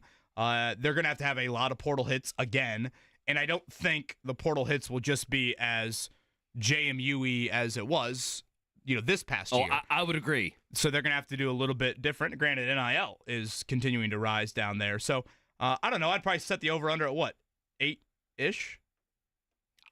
Yeah. I mean, I had them, my first glance, I had them 9-3. I had them losing at Penn State, at Oregon, and at Iowa. But, I mean, again, you could convince me they win one of those. They beat Iowa, but maybe, are they going to lose one at home? They were so good at home, right? I mean, everything aligned for them in their home schedule. So I don't know the answer. Well, a lot of it, too, is I think it's just difficult in today's day and age of college football to immediately say, oh, wow, there is said brand on our schedule. They're going to be good or not good. Oh, I don't do that at all. Yeah, I would talk. Like but Indiana besides Oregon for me, at Oregon, right, I mean, some teams you feel like are kind of a given, but would you have thought Florida State was that? As a Notre Dame fan, when I saw Florida State in the schedule this year, I thought toughest game of the year. Yeah, you thought it was a top 25 game, top 10 game. That obviously didn't play out, but then you get sneaky teams like Georgia Tech, for example. That became a very quality game for Notre Dame away from home. I mean, in Georgia Tech is they got 3 top 100 recruits in their latest recruiting class. They're starting to rise a little bit there. So I would say this probably for anybody in college football of Notre Dame has Boise State next year on the schedule. Well, I mean, boy, that's kind of a sneaky game. Yeah. It's a top 25 game. Yeah. And they also have at Arkansas. What's at Arkansas? Well, it's a new coach. Yeah. By the way, Arkansas, their entire offensive line's put their name in the portal. I thought Pittman was coming back. Oh, is Pittman coming back with Bobby Petrino as the OC? We'll have to get Bobby Petrino on the show. Leading into that game. I have 2 other things. Number one, just looking at this, if you're Barry Odom, you end the season at Michigan, home Ohio State, at Washington, and then the Indiana game. That is not easy. And then, like you mentioned, you throw in USC at Notre Dame. It is going to be difficult, obviously, rebuilding a program. So that is number one. Actually, 3 things. Number 2, what makes this confusing with IU is that Cignetti is such a bleep talker. He's not a normal coach. He hasn't been the normal gracious coach. KB's come in here and told everyone they suck and how he's going to be in the Big Ten championship game and how they're, a sleeping power that is now finally awakening in college football. Well, that's not in year 2. I'm going to go 6 or 7 wins. That is in year 2. I mean, I expect Kirk Cignetti to kind of go 9-3 at least. So that would be my other thing. And then our good friend Derek Schultz has reached out on Twitter. You ready for this, KB? Yes. He believes he has heard. Now, we need to do some digging on this. We talked earlier in the show about Notre Dame not selling alcohol at games and all the different creative ways that an Indiana fan will have to sneak alcohol into the games, okay? Yes, He said he heard that since the college football playoff is running the games and not Notre Dame, that they have to sell beer. But he cannot verify that. Oh. That seems to be, we need verification. I hadn't heard that. I mean, I guess. I obviously have not. It makes sense, but still. Right. I mean, usually maybe that would start in the neutral site. But usually games? there's a lot of infrastructure that has to go into selling. Which again, Notre Dame has the infrastructure. Games. They've sold beer at concerts in that stadium, at EPL games in that stadium. I had not heard that.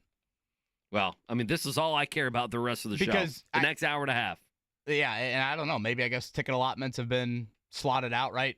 The visiting teams get 3,500, or I assume that's a percentage because, like, you would think that the ticket allotments at Notre Dame Stadium would be different than, I don't know, maybe it isn't a percentage. Maybe it's just a blanket 3,500, no matter if it's at the Horseshoe where there's 100,000 or Notre Dame Stadium where there's far, far less. Yeah, like I like know, the idea of the sports bra flask and the tampon bong more. Like I know at NCAA events, like D1 championship events, they've now done it to where they'll serve alcohol. That didn't used to be the case. I think they changed that maybe 4 or 5 years ago. And a lot of those something are like that. non-campus But this is venues. this is not NCAA. Right. NCAA has nothing to do with the way college football chooses their national title. Correct. Scott Agness coming up in a few. I know Andy's got some Bill Belichick thoughts. I definitely want to get to that. I think, in a way, I see a little bit of Mike Woodson based off some of this reporting on that. I probably should explain myself, and I will here. Coming up in a bit. Before we get to Scott Agness, let's go ahead with the morning checkdown. The Morning Checkdown, brought to you by Butler Bulldogs Basketball. Saturday, December 21st, Hinkle Fieldhouse will be rocking as the Dogs battle defending national champion UConn. Be there by visiting butlersports.com/buy tickets. All right, let's start with head coach Shane Steichen. Among the many items he was asked about yesterday, how did his starting quarterback Anthony Richardson treat the bye week? He was asked, here's what he had to say. He was still locked in, during the bye week, that start of the week. Obviously, a lot of guys, got some times with their family, but he was still ready to roll. He came back in Monday, ready, preparing the right way. Tuesday, yesterday, grinding away, and today. So he's in a good headspace for sure. Yeah, so it sounds like Anthony Richardson, a week and a half off now. He is ready to go. Michael Pittman Jr. meeting with the media as well yesterday. We got a lot of this yesterday of, the veterans. Hey, what have they told the younger guys? A message to the locker room. Here's Pittman Jr. Because I go back to my first year and we made the playoffs and I was like, oh, this is easy. It's going to be every year thing. And like you have to capitalize on those opportunities because you don't know when it's going to come back again. So that's just what I preach to them. Like we got to capitalize now, like when we still have a chance. Colts and Broncos coming up 4:25 on Sunday. Can hear it right here on the Fan. And again, the injury report, I think, mostly good, but certainly thoughts with Braden Smith and his entire family, because it's pretty rare to see a guy with a personal matter miss the amount of time that Braden Smith has missed. So it does not sound like he will be playing this weekend, and Shane Steichen was pretty non-committal about his return the rest of this season, and just uttered the phrase of want to respect his privacy, and it's important to do that, is what Shane Steichen said yesterday. All right, moving on to, we don't have a lot of obvious to go to next. I guess I'll go Pacers. 10-15 on the season at Philadelphia tomorrow night. Again, they're in a stretch right now where they did not play at all this week until tomorrow. They'll practice again today, and then next week they'll play Sunday against the Pelicans. Again, you can get into that game for $2. They'll go west on Thursday. So it is the quietest 10 or 11 day stretch of games for the Pacers all season long. Of course, if you're watching the NBA right now, you're watching the quarterfinals of the NBA Cup. I mean, last year, Andy, was the anniversary of, I thought, one of the cooler regular season games inside of Gainbridge Fieldhouse. Yep.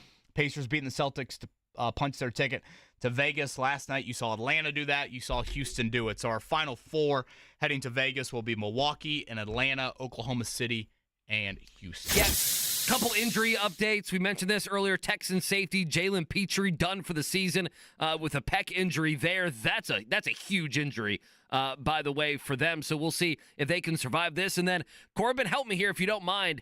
Gabe Cupps is out indefinitely after a surgery. Now, IU yesterday called it a nagging lower body injury. Gabe Cupps put on Twitter that it's a meniscus repair. Is that what you saw? Lower body. What is he, a defenseman for the Red Wings? They made that sound like... Usually when it's something like that, you just say meniscus.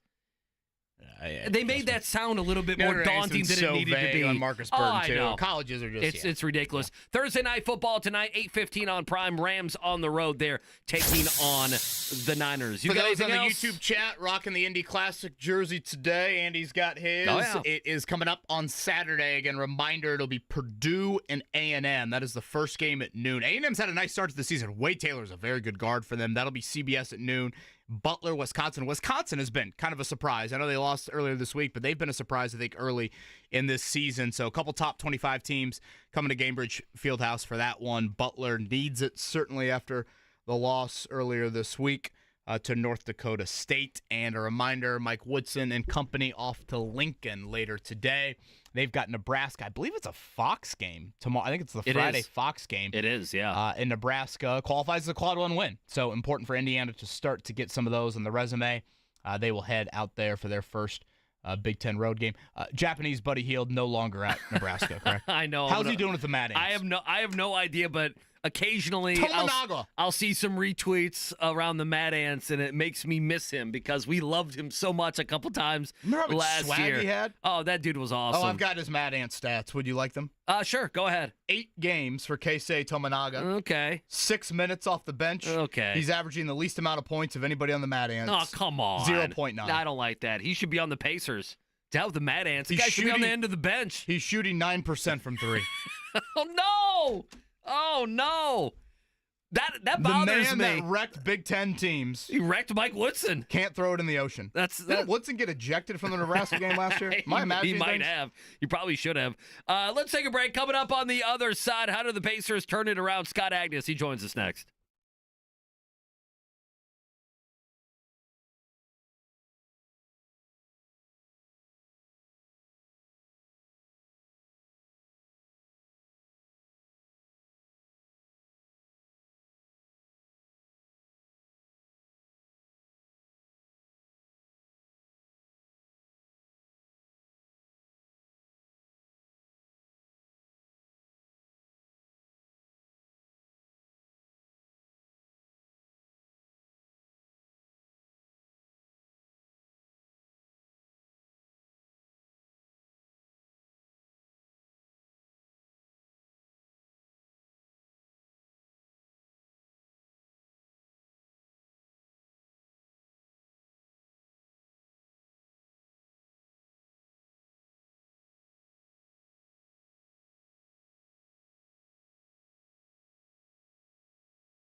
much at that announcement yesterday. Imagining Belichick doing college football head coach things.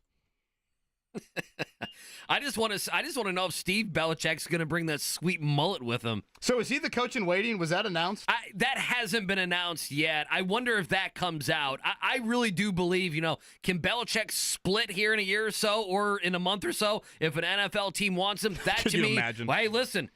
That's a Bobby Petrino type move, but it could happen. You tell me if the I would imagine his agent has vetted that, but that's interesting. And then, the whole handing down to Steve Belichick. The only thing I will say, the last few coaches have been what at North Carolina? Mac Brown, Larry Fedora, and I'm trying to think who else was before him. So it's not like they've been hiring great coaches. Not trying to stick up for Steve Belichick, but it's not like they've had a bunch of good coaches there at North Carolina, but good for him. He makes $10 million a year. Good for Bill Belichick. It's a pretty good paycheck. Thursday, a little past 8:30. It's been a quiet week on the floor for the Pacers. They better be getting a lot of work in, certainly behind the scenes. Talk more about that. Scott Agness from Fieldhouse Files is with us. Scott, I want to begin with actually a question I threw Andy's way to lead off the show. Had a buddy last night text me and was like, hey, in all seriousness, I have a Pacers question for you. I'm thinking about getting my son a Pacers jersey for Christmas. I'd obviously prefer for the player to still be on the team here in the next couple of seasons. Halliburton was the obvious one. If you had to answer that question, what would you say is like a good jersey purchase for a somewhat prominent Pacer player? Yeah, I think Tyrese is the number one choice. By the way, I can't help but think, can you imagine Belichick hey, we need you to speak at this alumni event. It's Thursday of game week. I said it to Andy. We're going to need you for 2 hours. I said it to Andy. Can you imagine, like, North Carolina Clemson? Every booster in America is on the field before the game. The boosters are yelling at Belichick, Bill, come over here and take a picture with my nephew over here. I mean, it's going to be glorious. I can't wait for it. I just have no interest in that. We don't do that on game week. Anyway. Scott, that was a great Belichick. It was. The rest of the whole thing fascinates me, but asking him for things you usually have to go out of your way to get coaches to do, he's just going to have no part of. That's good. That's the number one thing. Okay, to your Pacers original jersey. Question, to your original question, first of all, I believe American Express is still doing the deal where if you put it on an Amex card and the player is traded and moved on in the next year, they have jersey insurance. So that'd be my number one suggestion. Oh, that's a good idea.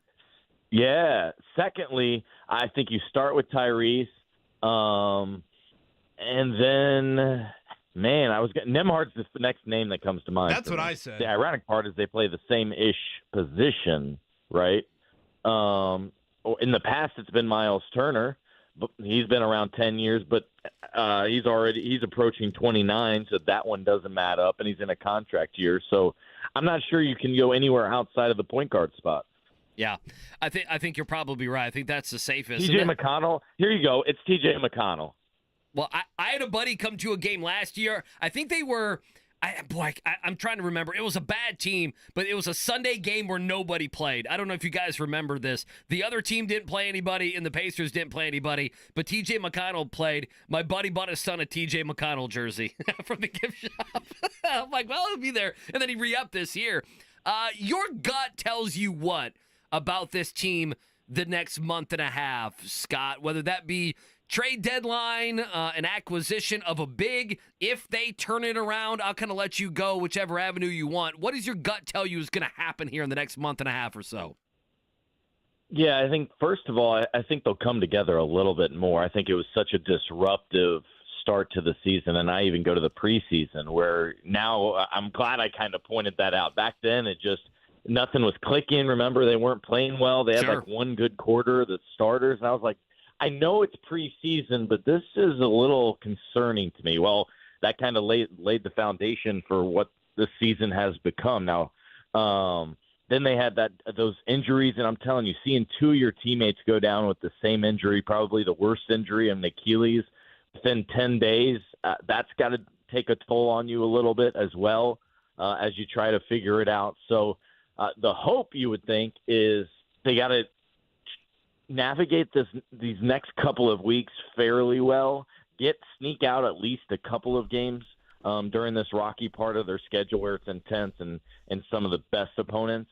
But I think they'll come together a little bit more. I think they're not necessarily as good as last year and the results that we saw there and how smooth some things went, but they're certainly not what we've seen over the last several weeks, where you're constantly questioning effort and their performance and just getting drilled doing the little things and not doing things that had to be drilled in practice. So I think they're somewhere in that middle. I think they will go and bring in a backup big in the trade market, which opens up a great deal more here in the next week. That will provide some stability in a spot that they have not had all season long. And then you should see, after that rocky part of their schedule, you should see some more reinforcements as well, Andy, with Ben Shepherd first and then Aaron Neesmith coming back to the team. Yeah, sounds like nothing imminent there, but yes, at that point they could get them back. Again, Scott Agness here from Fieldhouse Files. Scott, I don't know how it works from an NBA standpoint. Like in the NFL, if you have a late week injury, you just call up a dude from the practice squad and boom, he's ready to go, or he's eligible to play, I should say, in the game. I'm looking at tomorrow night, and I'm looking at the center depth chart, and I'm looking at Joel Embiid and thinking, Miles Turner needs 13 fouls to stay in the game tomorrow night. So I say all of that of like, could they call up Jahlil Okafor from the Mad Ants? It sounds like Okafor's played pretty well for him. So with that specific case, yes, you could, but you'd have to sign him to a new contract. It's not as easy as Quentin Jackson, for example, who's on a two-way contract. All you literally do is say, hey, you're with us Friday night. With Jahlil, you'd have to sign him to a NBA standard contract, which they do have available. But that kind of create some chaos here. So I think you're right. What you're really gunning for is you're going to need Enrique Freeman to contribute as well. I mean, even with a full depth chart, KB, you see Miles and really anyone struggle to stay in the game and without a foul trouble against Embiid. Now, we'll see what their lineups look like in talking about the 76ers, because they, too, have battled a lot of health issues, and Embiid just really has not been around often. But I wouldn't be surprised if they try to float along and get to next week, try to see if there's a deal out there that can be done for that position. But from a depth chart, you're right. It does leave the team quite shorthanded, and especially in a matchup they've never fared very well. Scott Agness with us here on the Payless Liquors hotline. Scott, you look at whether it's, I'm probably giving you the answer, defense, rebounding, maybe it's something else. What is the issue that you think will nag them the rest of the season that they just won't be able to fix? To me, it's defense, because that's a personnel issue, I think, is the number one thing. And this team just isn't a great defensive team, whether it's individual or how they've come together and do it. They just don't have many defensive parts. This team was built to be the historic type offense, and that's what's been so concerning, I think, about what they've done. And to be fair to them as well, the way in which the NBA has tweaked the game. I mean, we're watching the game. I was texting a buddy last night, the end of the second game, and I'm like, this feels like a 90s game. It was like 90-83 with like 3 minutes left. Yep. Of that Warriors-Rockets game. I'm like, this is unfamiliar. And now I don't like the 140 to 136 type games, but I think we'd all probably like a little bit more where it's, 115, 110 type game. And that has directly impacted the Pacers probably more than any team. They were the second top scoring team in pace, and that as well last season, right behind Boston. So, Andy, it's got to be defense, because I think while they can improve there and they could probably get up to 18th to 20th in defensive rating, they're about 29th right now. That starts with a change in personnel. Again, Scott Agness is with us here from Fieldhouse Files. Scott, last one from me. Obviously, you cover the Fever beat, Caitlin Clark beat extensively. We had Sean Gregory on the show yesterday, who wrote the Time piece on her for Athlete of the Year. If those missed it, they can check that out on our podcast. Anything in particular stand out to you? I mean, I get that she has been asked those questions of varying degrees probably throughout the season. I thought her answers were a bit different, though. Anything catch your eye? First of all, that she allowed kind of this private come with me type interview, because that's the one thing that has stood out to me about this past season. Obviously, she's got to be flooded with interviews, but to allow him to ride with her, to an event or come to lunch with her, that was different. That was something we have not seen before. She did not do really many, if any, one-on-one interviews this past season. So just allowing that in the first place. Now, I know it's a huge honor, so that's a big part of it as well with the forum there. Then, besides that, I do like how you got to remember this type of story is going to reach more than just sports fans, and I think they see her confidence as a young player. She could understand her place in the league while also acknowledging certain other things. What I mean by that is she's like, yes, I'm that, but I also think I could be one of the best players in the league, very soon or something like that. A lot of players would kind of shove that off or maybe not speak up as much about that. And then I also think it is very real when she talks about her confidence in herself and her teammates. The kind of throwaway line in there that was, I really thought we could have made it to the championship game, to the WNBA finals. She truly believes that. And why I know that as well is we were asking everybody a month before the playoffs started about the team finally getting back to the playoffs, how great of a feel-good story. She was like, yeah, I didn't stay up watching the previous night to see if we clinch. I mean, this is my expectation. Like, what did you expect us to do? Of course we wanted to clinch. Now it's about advancing. And that's exactly who she is. She's one of the most biggest competitors that I've ever covered. So those are the other things. I would have preferred, KB, if they kept some of the issues, maybe mostly consisting of other players, out of the article, because this was supposed to be Caitlin's story. That would have been my preference in the whole thing. Yeah, that is a good point. I do think there's enough substance there that like you can get around it. It's not like Angel Reese is whatever 1/12 of the article, 1/15 of the article. But to your point, Time Athlete of the Year. I thought it could have been more featurey, but I understand why Shaw had felt the need to throw those questions her way. And again, her answers I thought were pretty candid on that end. It certainly helped tell the full story of the season, but I think if anything, I would have focused more on the basketball elements, setting the records, landing all this endorsement deals, what that could mean to the future of a professional women's athlete, those sort of things, rather than leaning on kind of the negative. But I get that draws, and guess what? That gets attention. Oh, and by the way, I should mention the Taylor Swift thing obviously stood out to me as well. Boom. Trav and I coming to a game. Old Taylor Trav. Swift writing the note. I'll see them courtside. To Caitlin Clark. You think courtside or you think suite? No, sweet. They got to be in a suite. You're right. They got to be in a suite. Maybe they put them with security right next to the team bench or in one of those seats that Gamebridge has or something. Remember the Chiefs? Did they sneak her out in like a popcorn stand or something? There was a thought they did that early on a year or so ago with the Chiefs. First visit. Yeah. I think that was the first visit. I don't think that there was ever any truth to that, Andy. I think those were Swifties trying to, because for those that don't know, she comes out in a cleaning cart for her concert. So there you go. Anything possible for Swifties out there. It's old hat now in Kansas City. They're used to it. They're used to her being They there. are. So Scott Agnes' work, Fieldhouse Files. Scott, as always, sir, thank you. Absolutely. Thanks, guys. All right, coming up on the other side, what does Bill Belichick going to college say about the NFL? We'll tackle that next year on The Fan.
Good morning, Bill Belichick, and that hire. In just a second, I know Seth Wickersham from ESPN has sent out a long piece on it. Andy, it involves Bill Belichick's thoughts on your Giants. It involves Bill Belichick's thoughts on Mark's Bears. We'll share that here in a couple of minutes. One thing note for me, Colts-wise, on Sunday, how similar do you think Bo Nix is to what you just saw in Drake May? A little bit. I mean, both are mobile guys. I mean, I would say Nix is not nearly as big as Drake May, and I doubt they'll be as conservative. You know, Drake May, everything was pretty easy. I won't say dink and dunk, but there wasn't a lot of pushing the ball down the field. I think you'll see more of that from the Broncos. And, Nix, I think, is we looked this up yesterday. What's he, the second or third leading rusher on the team? He's up over 400 yards this year. So I think he might be a little bit more agile in the pocket, but I think there's a lot of similarities, don't you? Yeah, and I think, a difference then in support around him would be this. I thought New England's O-line is pretty bad. I don't feel that way about Denver. And so I just think, skill group, I don't know if it's an overwhelming difference, to be honest with you, but I do think Denver is better equipped offensive line-wise to help out Bo Nix than New England was with Drake May. So, Drake May certainly had plenty of moments against the Colts. So kind of how do you handle that? I think it's a good point you bring up of Drake May maybe a little bit more willing to dink and dunk it, whereas Nix is going to give you some chances. Now, of course, those chances can lead to big plays for Denver, so that'll be something here. But again, what a great matchup coming up on Sunday. Obviously, it's monumental, but also two young quarterbacks playing in a huge game. This is just me, but I mean, obviously, you think of Cortland Sutton. He's the first one that comes to mind. I just think the Broncos are a better coached team, especially on offense. And they have a much better offensive... I would argue defensively, too. Well, yeah, but they also have a much better offensive line. I mean, if you go back to that Patriots game, good God, that offensive line. I mean, the holding calls and the free runners that the Colts had at Drake May. Drake May has to do a lot of work back there. So the coaching, the offensive line, and I would say, even though some of the guys, maybe not household names, you add a guy like Cortland Sutton to that will have...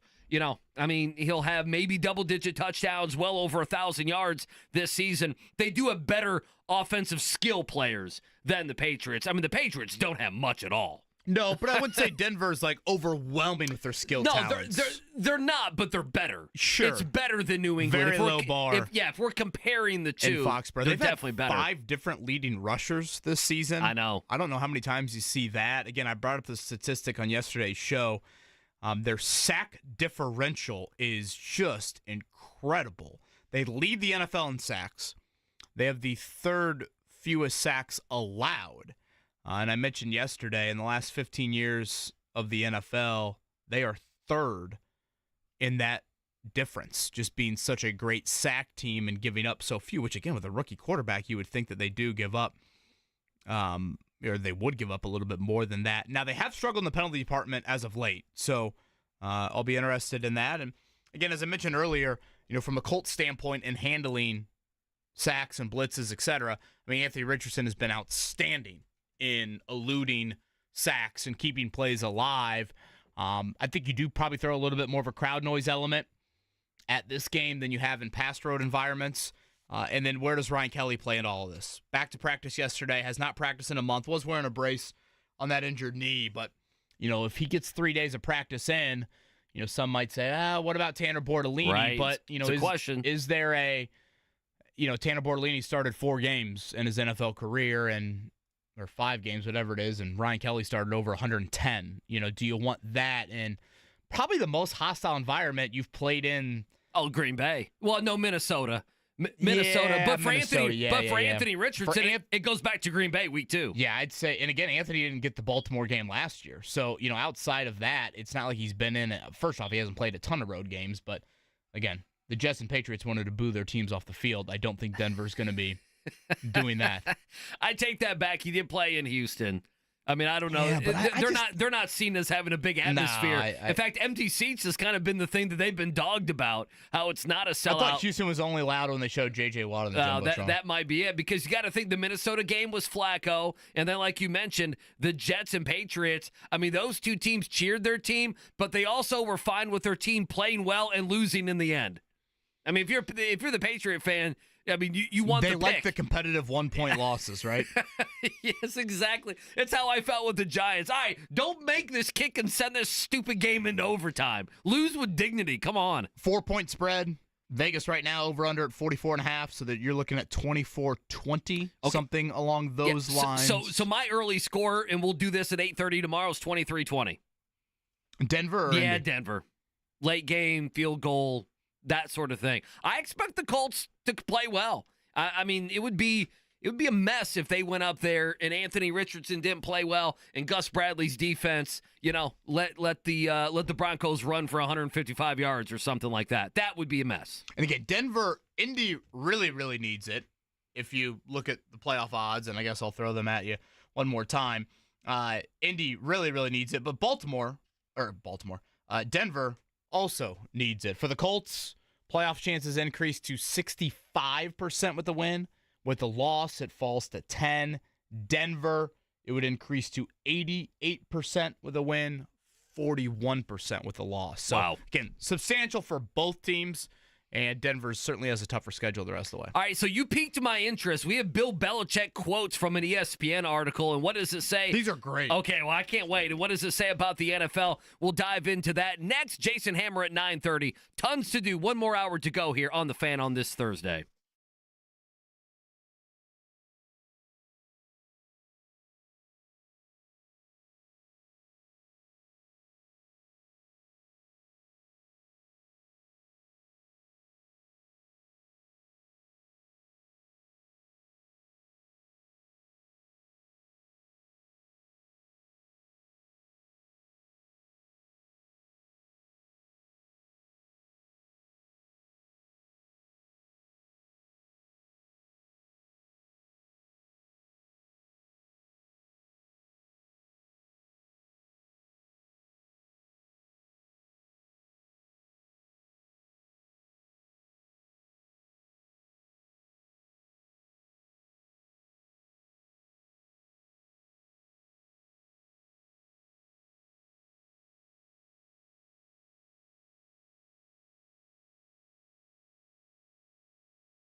Oh, boy, Andy Sweeney. Lord Belichick. Is that a good old boy or a bad old boy? Well, It doesn't sound like it's a good one. we're going to have to hear your thoughts here in just a All second. right. Okay, so Bill Belichick, this is our sports topic, certainly, of the day yesterday, going to the college ranks. 5 years, is that what North Carolina announced? Yeah, initially it was thought to be a 3-year deal, which makes no sense, in the recruiting cycle for kids who you might be there, 4 years. So, yes, it's a 5-year deal for Bill Belichick. So I've got some thoughts on the Belichick hire itself, but I want to start here. Seth Wickersham, who does these long-form pieces with ESPN, and they're usually extremely revealing in tidbits. He has shared some of this. Oh, boy. He just explained in a piece on ESPN that, basically there'd be these weekly Zoom meetings between Belichick and Josh McDaniels and Michael Lombardi and, think of past Patriots brass, and they talk a variety of football-related topics, and they started to go through the NFL teams that could have openings, and if and when Belichick would have interest in that. Now, again, let's remember, last coaching cycle, we had, 7, 8 openings in Atlanta. Oh, yeah. It was the only one that wanted to talk with Belichick. So here are some of Belichick's thoughts in relation to some of these openings. The Bears. The group deemed that the Bears were probably the most attractive job, but the team brass was unlikely to consider Belichick. The group expects the same thing that most around the league to do. They'll go offense, probably targeting Ben Johnson from the Lions. How about the Jets? They say that the group said the Jets was a non-starter. Belichick had issues with Woody Johnson back in 2000. He hates Woody Johnson. 24 years ago. Hates Woody Johnson. Before Johnson officially bought the team. So that's a no-go. And he's been critical this past season in his media roles about Johnson.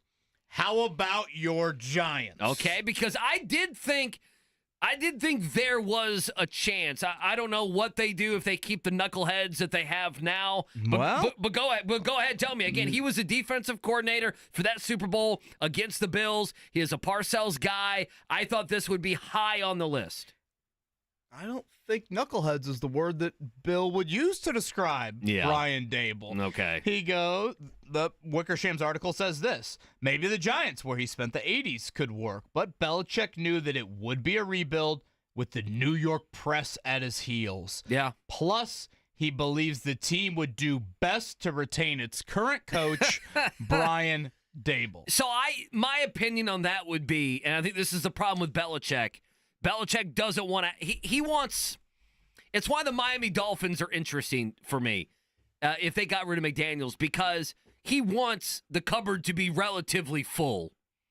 You mentioned the Bears, Caleb Williams. With the Giants, that is a rebuild. There is no doubt about it. Year number 1, if you won 6 games, good 6, 7 games, you might be coach of the year. I'm not joking. They're going to win 2 games this year. It's a full rebuild. So I think that's more about. He doesn't want the Giants, and he's going to pump up a guy like Brian Dable, and that's going to be his nice way of saying, "Yeah, you're the ugly guy, you're the ugly gal." That's my opinion. A couple other teams mentioned Dallas. Not sure that Jerry Jones would want to hand over the team to Belichick. And then lastly, Jacksonville. Sounded like Michael Lombardi, who again will be the GM in North Carolina with him. He took some shots at the Khan family, who is the head group down there in Jacksonville. So to me, the 2 teams that I would look at, if he were not at North Carolina and that was not a done deal, for me, knowing those quotes that you just gave out, the Miami Dolphins and the Cincinnati Bengals. Those are the 2 teams. Now, the Bengals are, and you know this, historically cheap. So would they pay Bill Belichick his ransom to be the head coach there? It's a great question. But as far as talent goes, he could rebuild the defensive side of the ball. And for the most part, the offensive side of the ball, maybe some offensive line stuff, the offensive side of the ball is basically done, is it not? And then the Miami Dolphins, I don't know, with him and Nick Saban, if there's any relationship there of what he thinks about Tua. He played in the AFC, he obviously coached for decades in the AFC East. That is an offense that is ready to go, and that is a defense that has some playmakers. It's not a bottom of the NFL defense. So those are the 2 teams. If you told me that there were two teams out there that had the cupboard somewhat full, had a quarterback. To me, the Dolphins and Bengals would be those two teams, but now it doesn't matter. Let's focus more on Belichick in North Carolina. I've mentioned throughout the show, I think it's hilarious. I love that Bill Belichick is coaching in college football. College football coaches have to do the dumbest things in the world to prop up their programs. It is hilarious watching some of these coaches operate. It's unbelievable, and I just think that Belichick having to do some of that stuff or being in a position to do some of that stuff is amazing. I will say, you read some of the reporting on this, it smells a little Mike Woodson-y. Okay. Can I explain? Yeah, please do. I'm not comparing Bill Belichick's resume to Mike Woodson. I unfortunately have to maybe mention that caveat, but let me make that abundantly clear. But how did Mike Woodson get hired at IU? Why is Mike Woodson at IU? Well, I mean, because of Quinn Buckner, right?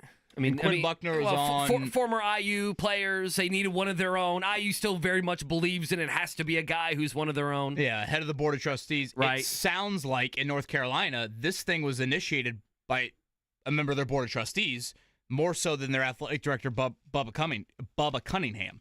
So that, to me, that's not how college athletics typically works. Right. So that is a little bit messy on that end. I'll go there. And then also, there's part of me that's like, what is your comp to this? Or is there a comp? Let's start there. Do you have any comp of NFL head coach, unquestionably one of the best, if not the best ever, going to the college ranks? Well, the comp would be if Phil Jackson went to went to college basketball. Because the closest thing. I mean, Rick Pitino went to the NBA in college and back and forth, but I don't think that's not the same. Because there are elements of could it work? Well, certainly. Why? Well, first off, he is a great football coach. Second, the ACC, I would call it a joke, really, in terms of established, unquestionable programs year in, year out that are going to be right there. I don't think Clemson is that anymore. Clearly, Florida State is not at that. We'll see about SMU and Miami moving forward.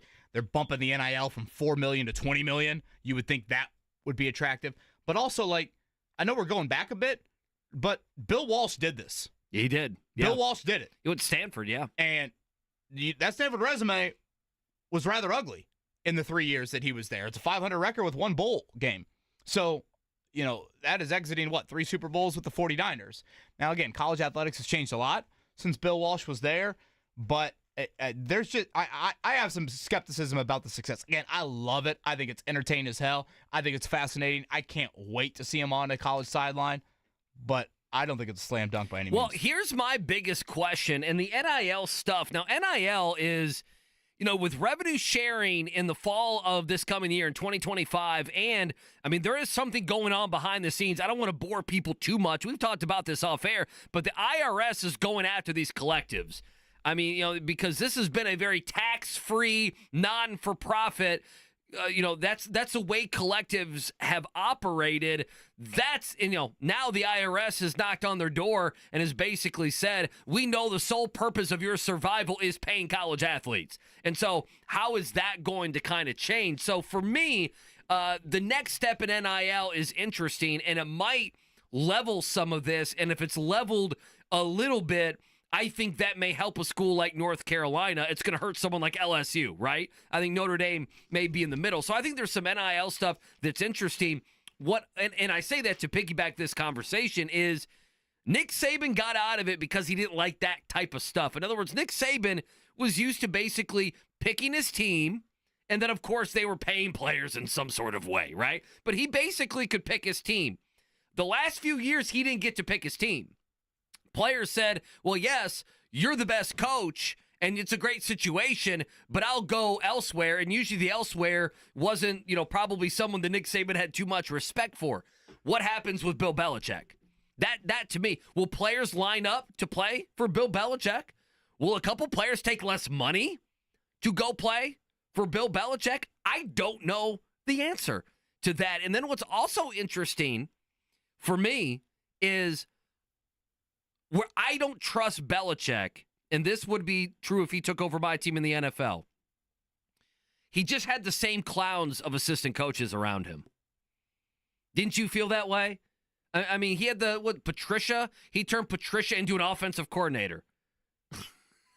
I think as long long time DC in the NFL. Just run offense. Joe Judge. Well, and it became one of those things where outside of like Josh McDaniels, and I know people hate him here, and I get it, but outside of Josh McDaniels, who I guess is a good coordinator, I didn't feel like Bill Belichick had a very good staff his final several years there in New England. And so, will he have a better offensive staff? He didn't have a very good one in New England. So how does that translate to the NFL as well? And I don't know the answer to any of those. Well, I really don't. And I think another question I have is this. If you are the Charlotte Highs, parade All-American quarterback, all right? So what are you? You're 16 or 17 years old. Right. You know how old you were the last time Bill Belichick won an NFL playoff game?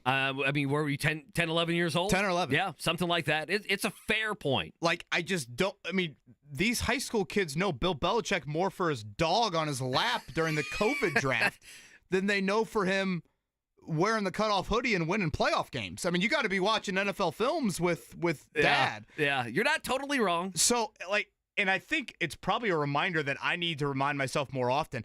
I read I forget where I read it, but, yesterday, I think it was yesterday, maybe it was the day before, that was our anniversary of the Watt shot. Remember Christian Watford, of course. Oh, how could I forget? Indiana rarely talks about it. They rarely publicize it, them and all their fans. I saw a quote with Miles Rice, Indiana point guard, and somebody brought it up, and he couldn't remember who made the shot. Oh, my God. You kidding me? Which is Miles? Sacrilegious. His NIL just went from $1 million to $200,000 for not remembering. Did you see, what's Tom Crean's wife's name? Is it Joni, I believe, is her name? Did you see they went out to a special dinner? I saw. She was raising a glass of wine to the Watt shot. That they cheers, right? If you know, you know, I believe. Yeah. We all know. But Trust me. And again, that was 12 years ago, to be fair to Miles Rice. So Miles Rice was, 6 years old? 8 years old, something like that. Right. So, but again, it's just a reminder of, what is going to be motivating to these high school recruits. Yes, Bill Belichick has had tremendous NFL success, but I just don't think it's going to be a slam dunk that all the 5 stars are lining up to go play for. I would agree. I go back to what Nick Saban ran into. Yeah, even with a $20 million NIL budget or however it looks. Drake May was the 3rd overall pick last year. Did he follow Mac Brown because, there was this, definite, obvious pathway to the NFL? So I thought the McAfee comments that we played earlier in the week from Belichick, I did think his pitch about what he would bring to a college program was interesting. It probably got my mind thinking a little bit more like, oh, wow, this is real and a possibility, but I can't sit here and act like this is some slam dunk. Let me give an example, and this is a personal example. We need Corbin to chime in, by the way, on what he said off the air earlier about this. Okay, all right. Remember that comment he made? Yeah, we'll get to that here in a second. All right. What I would be worried about, I want to go back to, is he just surrounding himself with the same clowns that he's had? Well, and can I give you an example? John Calipari. The last several years of him at Kentucky, we always talked about his staff. His staff was a bunch of buddies. It was a bunch of yes men. It was guys that would not challenge him schematically. His offense was a dinosaur offense. It was not a new pro style, if you will, offense. And so he left Kentucky and he went to Arkansas and he got a lot of money. And if you notice, they haven't been doing very well. He just brought the same guys with him. He brought Kenny Payne and Bruiser Flint and these same guys that have been with him. And if I'm an Arkansas fan, I'm like, I don't mind having you, but give me something new and fresh. Obviously, North Carolina, I think North Carolina, I view that like the Arkansas move for Cal. If you get Belichick, you're going to have the Sun and you're going to have Lombardi and you're going to have, I don't know if, Joe Judge will follow him or Josh McDaniels or some of these guys that have been around him. Are you going to get Belichick 2.0? Are you going to get a guy who was stubborn at the end of the NFL? And I think that's what the NFL ran into. Did you see, by the way, who was the backup plan if Belichick said no? Thomas. It was Tommy Rees. Let's go. Did Tommy Rees dodge a bullet? If Marcus Freeman leaves for Ohio State or the Bears, does that mean Tommy Rees to Notre Dame? You tell me. You tell me. I actually think Tommy Rees is a very good football coach. I think he is, but imagine. And Shane Steichen, I know, is someone that likes Tommy Rees. But imagine if you thought you were going to get Bill Belichick and you got Tommy Rees. And it's no offense to Tommy, but it's like one of those things where they're always going to compare you to Hoodie. They're always going to compare you.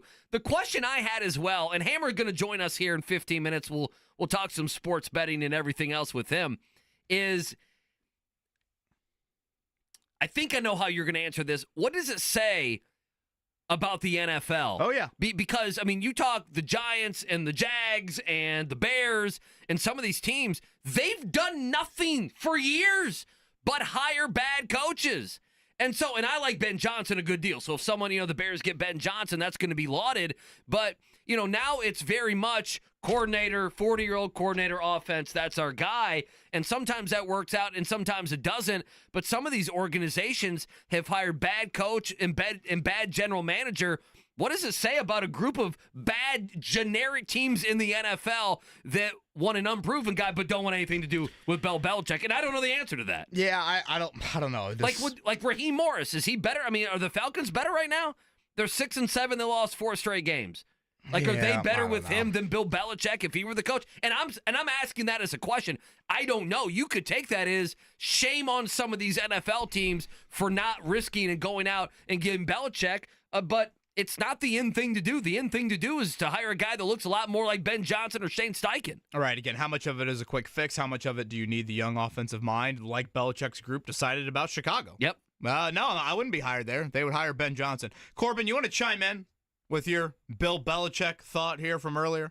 Yeah, how long is it going to be until we hear that North Carolina has a guy get kicked off the team because he slid into Belichick's girlfriend's DMs? Don't date the coach's daughter, and do not especially try and date his girlfriend. I mean, it's a valid concern. She's 24. It might be the most valid concern out there.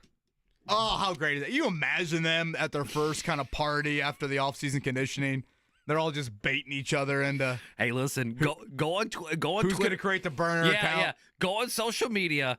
This happened to Kalen DeBoer at Alabama, but it happened with his daughter. A player at Alabama slid in the DMs. Yeah, that was so. If you want to listen, I would say Corbin is not wrong with what he's saying. At your own discretion is probably maybe not at work. I would go there. By the way, Bill Belichick and the Tar Heels scheduled to play Barry Odom's Boilermakers in 2027. Oh, can't wait. Will Pencil he be there? It down now. Will he be there? Week 2, baby. Year 3 of the Belichick era. Year 3 of the Odom era. Notre Dame plays at North Carolina, not this coming year, 2025, but in 2026 there. So it sounds like officially this should be announced. Board of Trustees approving it this morning. And we got Rich Rod back to West Virginia. Oh, how about that? McAfee's got to love that. That's his guy. Okay.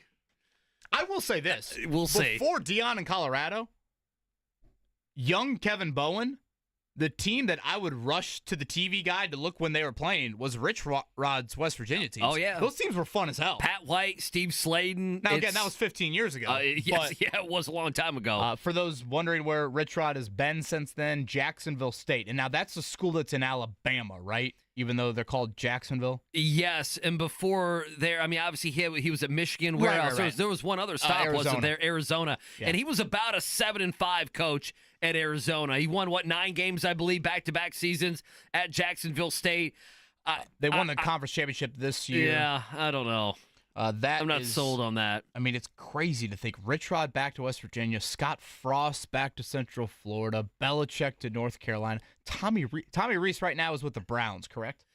I believe so. He was Saban's. Your boy Tommy's got to get a job out there. Come on. Saban's OC. I don't think Alabama. West Virginia's not the job it used to be. Obviously, I don't know how I feel about Rich Rodriguez. I followed Bobby Petrino, that snake, when he came back to Louisville, and it worked out for. They had Lamar Jackson, they underachieved, and then he bottomed out. They went 2-10, and it was an unmitigated disaster. And then he became a coordinator. Rich Rod. My biggest take on Rich Rod was, you're right. Those teams, those West Virginia teams, were revolutionary. And then I feel like everything caught up with him. He was kind of like the pioneer, he was. honestly. Well, I mean, you think of him and Chip Kelly, do you not? And then everything kind of caught up, and then people mimicked some of that. It became more of the way you played football, and defenses caught up, and neither one of those guys, especially Rich Rod, really adapted very well. Obviously, Michigan was a disaster, but I'll even give him a mulligan on Michigan. They hired a bunch of coaches that were a disaster before Harbaugh. So I don't know. You tell me, like, I don't. Some of that offensive stuff, that was great 15, 16, 17 years ago. I feel like Can he do something a little bit different there? I don't know if he can. I just can't stop laughing at North Carolina basketball, LaSalle basketball coming up. When you say Saturday's this game? What's that now? North Carolina, LaSalle. Yeah, North Carolina, and LaSalle. Belichick grabs the mic and gets on there and just says, Dabo sucks, and walks off the floor, and the Dean Dome erupts. Well, he's got to do Duke sucks, but so does Wake Forest and NC State. He's got to rattle them off. Clemson's got to be on there. Dave Doran sucks. There you go. Give you one of those. College football. There's truly nothing like it. How many, and this is probably a Jake Query question, I don't know Jake well enough to say, would he say, I'd rather have Dabo than Bill Belichick? How many goobers in the ACC are going to say, no, I'd rather have my coach than Bill Belichick? Louisville fans will say that with Jeff Brom. I think Clemson fans will mostly say that with Dabo. Didn't the Duke guy have a good first year, Manny Diaz? I mean, they won 9 games at Duke. You think Belichick's walking into Duke and winning 9? Listen, I know, but if someone said question I Manny have Diaz, is this: is like, I mean, you've rattled off all the. I feel like goober's been your word of the day. Yeah, goober. All the goobers on Belichick's staff, or the clowns, or everyone. I know. Coaching Matthew Slater in year 8 of his NFL career, when he loves special teams more than I love Notre Dame, is a little different than coaching the coddled 4-star kid, right? Who he thinks he should be the starting linebacker. Right, has been pampered his whole life, and no one's ever told him no. Like, I know. I just think this is a boy. I'd love some hard knocksy thing with following North Carolina. Let me ask you this: do you feel like, and I know we need to get to a morning check down, do you feel like it's boom or bust? There's part of me that does. Like, is he going to go there and be 8-4 and be in the middle? Or is he going to go there and have, 2-3 years where they're dominating college football? They're, in the playoff at the top of the ACC, or it just goes horribly wrong and Bill Belichick is an old man and he's the old man we saw at the end of the New England regime. Again, I don't think it's going to work out, but I don't know if I have strong conviction to it's going to be an absolute joke. I mean, you had, up until the last week of the season, you had 3 ACC teams right there. Right. I mean, it shouldn't be that difficult in that. I mean, Notre Dame started their contract with the ACC whenever it was a handful of years ago, and they won 30 straight games against that conference. I know. The ACC is just. I know. I mean, Clemson's got major questions right now with Dabo and obviously Florida State. It's just, I don't know. I if there's a conference to walk into and get this done that has a seat at the college football table, Belichick certainly picked the right one. I would agree, and I'd rather be in the ACC than the Big 12. Just saying that. I'd rather that to be the case. Coming up in a few, as Andy said, Jason Hammer, he's been outstanding with us Thursday Night Football. It's 49ers favored by 3 over the Rams, so we'll discuss that. Anything else he likes? Does he have an Army-Navy? Do you always bet the under on Army-Navy? Well, I need to look at what it is. Is this the year you can pivot and try to bet the over? Try to make some money? Well, That's a great question. Actually, Navy throws the ball. Yeah, they score a little bit more. So we'll discuss that upcoming with him. Before that, let's hit a morning checkdown. The Morning Checkdown, brought to you by Butler Bulldogs Basketball. Saturday, December 21st, Hinkle Fieldhouse will be rocking as the Dogs battle defending national champion UConn. Be there by visiting butlersports.com/buy tickets. All right, for the final time today, we'll give you a little bit of locker room sound from yesterday. Shane Steichen and the Colts players meeting with the media. What about Anthony Richardson, starting quarterback, prepping for Denver? Of course, had the bye week. What did he do during the bye week? How much did he prep? Here's what AR had to say. The guys told me to take some time off, but it was the next day I hit Coach Shane up. I was like, man, I know it's a bye week, but what you got on Denver? I was trying to get as much information as I could, ahead of the week. So when they did come back, for us to come back here, it was a little easier for me to get back into the routine. I did go home, but Shane was definitely sending me videos, sending me some clips that I had to tap into and to watch. But I was definitely tuned in, watching their games as well. So just trying to get prepared. All right, so it's a 4-point spread right now. Denver favored by 4. But KB, the thing I find most interesting, I know we're going to have Hammer in here. This opened as a 42.5-point over-under, and that's moved up 2 points to 44.5. So that I do find interesting. I got it at 42.5, but it's grown a couple points here over the last week or so. Very smart on your end. All right, tomorrow night, the Pacers in Philly. We talked about this a lot earlier in the show. It looks like a healthy Sixers team. Joel Embiid, Paul George, Tyrese Maxey, they all played last time out, and they haven't played all this week either, just like the Pacers. So at Philly tonight, home to the Pelicans on Sunday, their first Western trip of the year.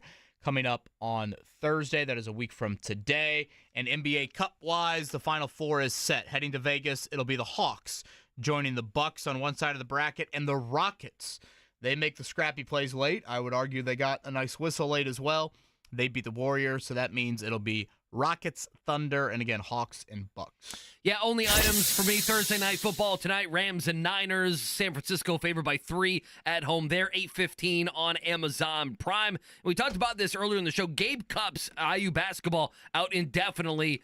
Surgery on what they called yesterday a nagging lower body injury, a meniscus, cleaning up a meniscus issue. So Gabe Cupps, big deal last year, not as much this year, but sounds like he's going to be out for probably several weeks. I'll be honest, I forgot he was on the team.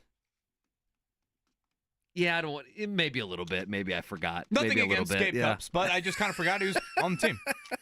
He did one of those goofy dances preseason with Trey Galloway that has been made fun of since. Well, so that's maybe one of the reasons I remember. That's who Bill Belichick will be coaching. Indy Classic coming up Saturday inside of Gainbridge Fieldhouse. Again, this year it's got some top 25 flavor to it in both matchups. It'll be Purdue and Texas A&M in the opener. That is a noon tip against Buzz Williams and the Aggies there. And then at 2:30, it'll be Butler against Wisconsin. I think Wisconsin qualifies as kind of one of the surprise teams. It's a good win. They have lost a few here. Big quad one game. As of late, but that is a 2:30 tip there. That is Big Ten Network. All right, let's take a break. On the other side, Jason Hammer's going to join us. Let's win some money on this Thursday here on The Fan.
Boy, Corbin Lingenfelter, he knows how to play to his audience. Man. And this would be an audience of Jason Hammer right now in studio. It's 9:30 on a Thursday. We'll try to win some money with Hammer, and boy, that'll get you going, won't it? I feel like Stone Cold Steve Austin when I hear the glass break, when I come in here and Rocky Top's on. And tell me if you agree or not.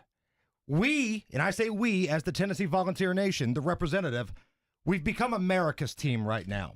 Not because everybody loves Tennessee. Truth be told, people probably don't care, but they hate Ohio State. Yeah, I think honestly Ohio State likes you.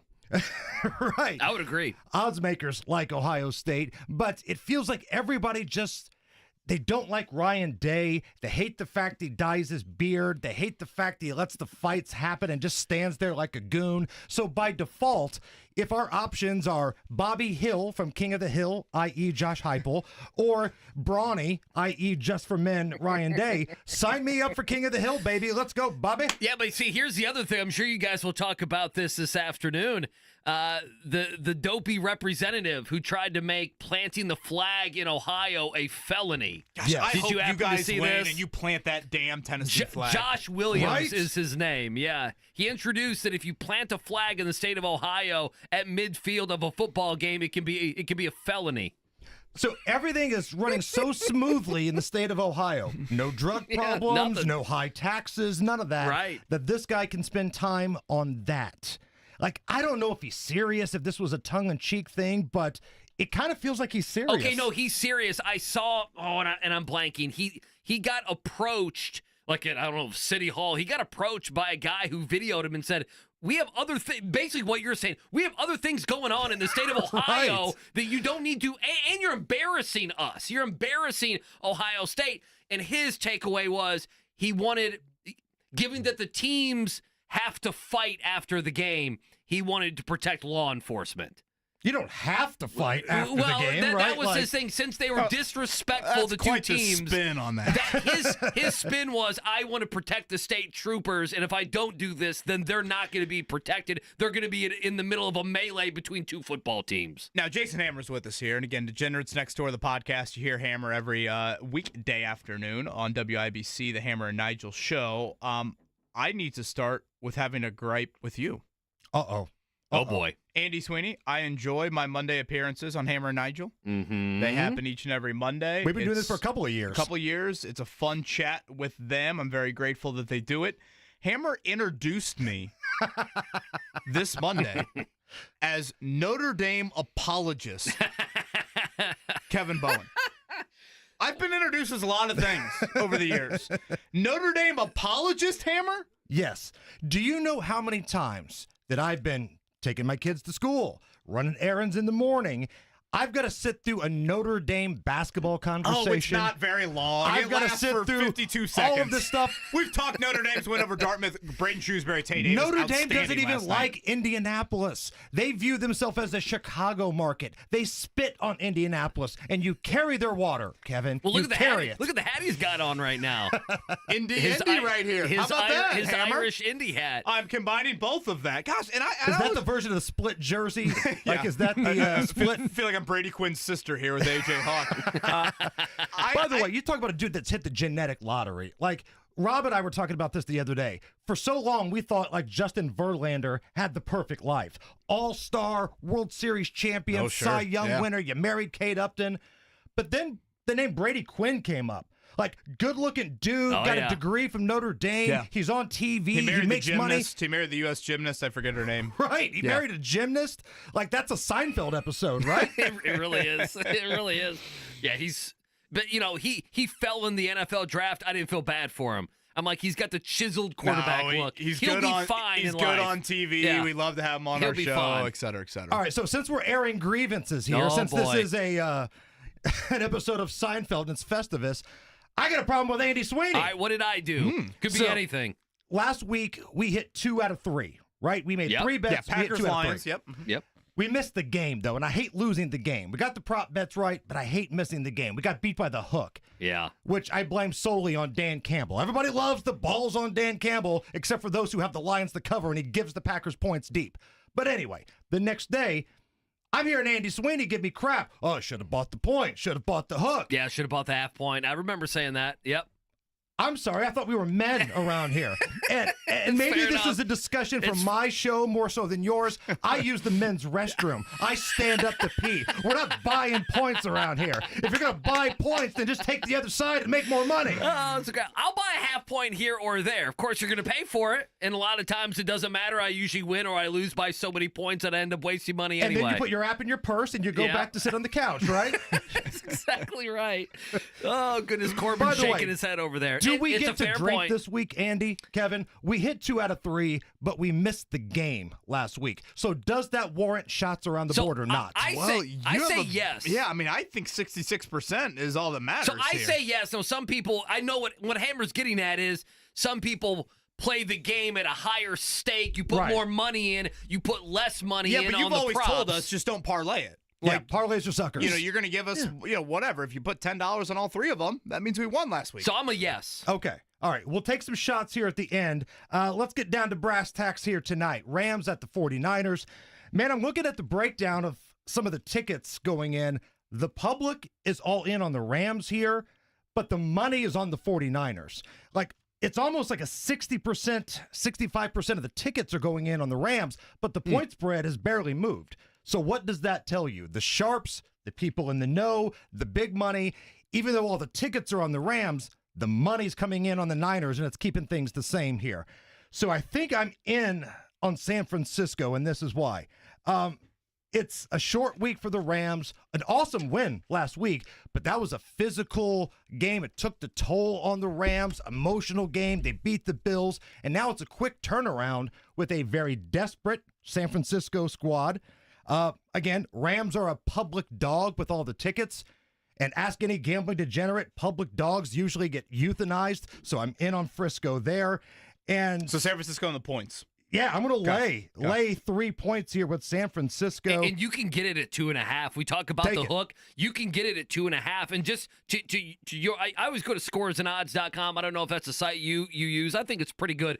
Right now, they have 76. Actually, they have it different than you. They have more of the bets coming in on the Rams. But yeah, I think you're right. More of the money coming in on the 49ers. That's what we said, right? Yeah, 76% of the tickets are coming in on the Rams. That is unbelievable. Niners more at of the home, money on the man, Niners. They score about 2 or 3 more points at home. Rams score a few points less when they're on the road. So I'm going to go with the 49ers tonight. So we're going to lay 2.5. If you want to find the best number, because we always say shop around, there's a new sponsor to our podcast, Degenerates Next Door. It's a couple local dudes. It's a mix of IT nerds and gambling degenerates. StatFactory.io.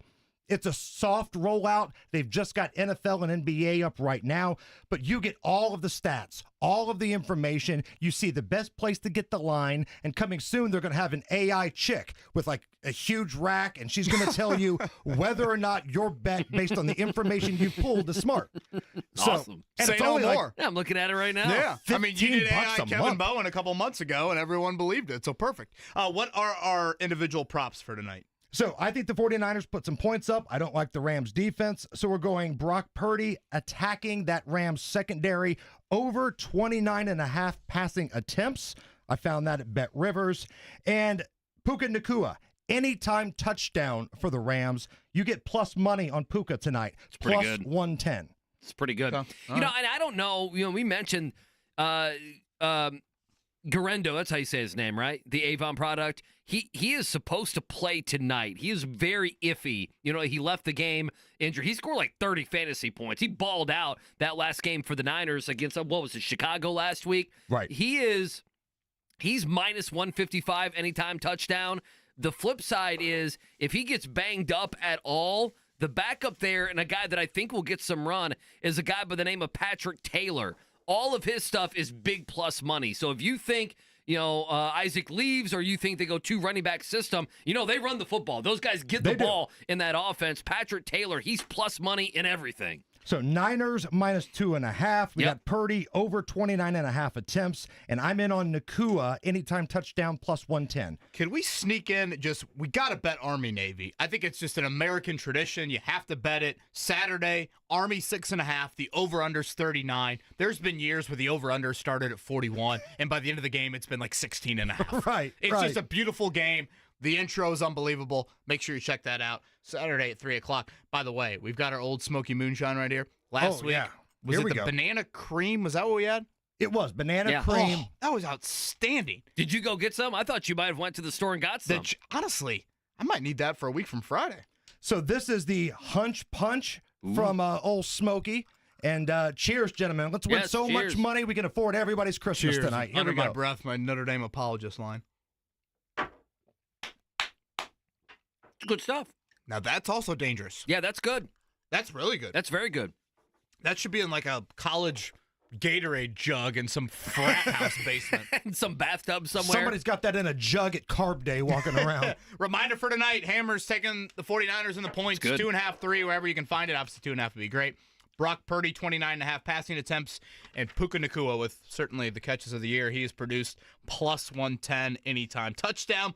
Degenerates Next Door, the podcast, and, of course, Hammer and Nigel on our sister station, WIBC. You guys are awesome. Thank you for having me, by the way. You bet, man. I guess next Thursday, right? Yeah, I'll be here. Okay. Good to go. What's next Thursday? Well, Before, I was trying before to the think, college. when What do is we next get Thursday? to well, it's when our Thursday night game's over? I guess that's what I was saying. Next Oh, week, that's I know a we good got question. Chargers Broncos. The 'Cause don't- following Thursday, don't we I'll be move gone to- because it's Christmas week Right, and we're yeah. off.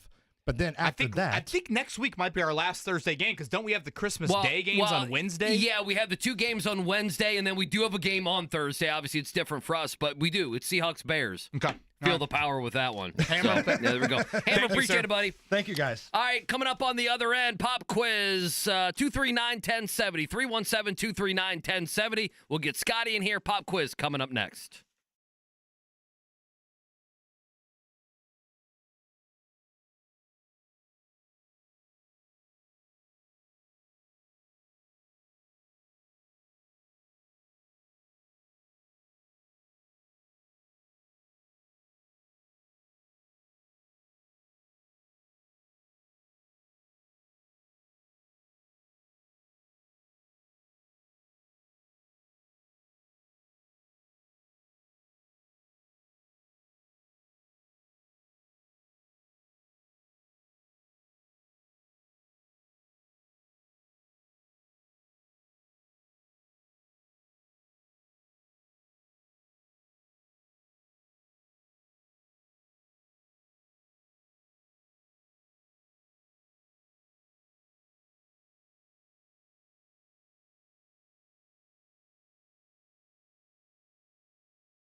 They hate Notre Dame fans, but I couldn't agree more.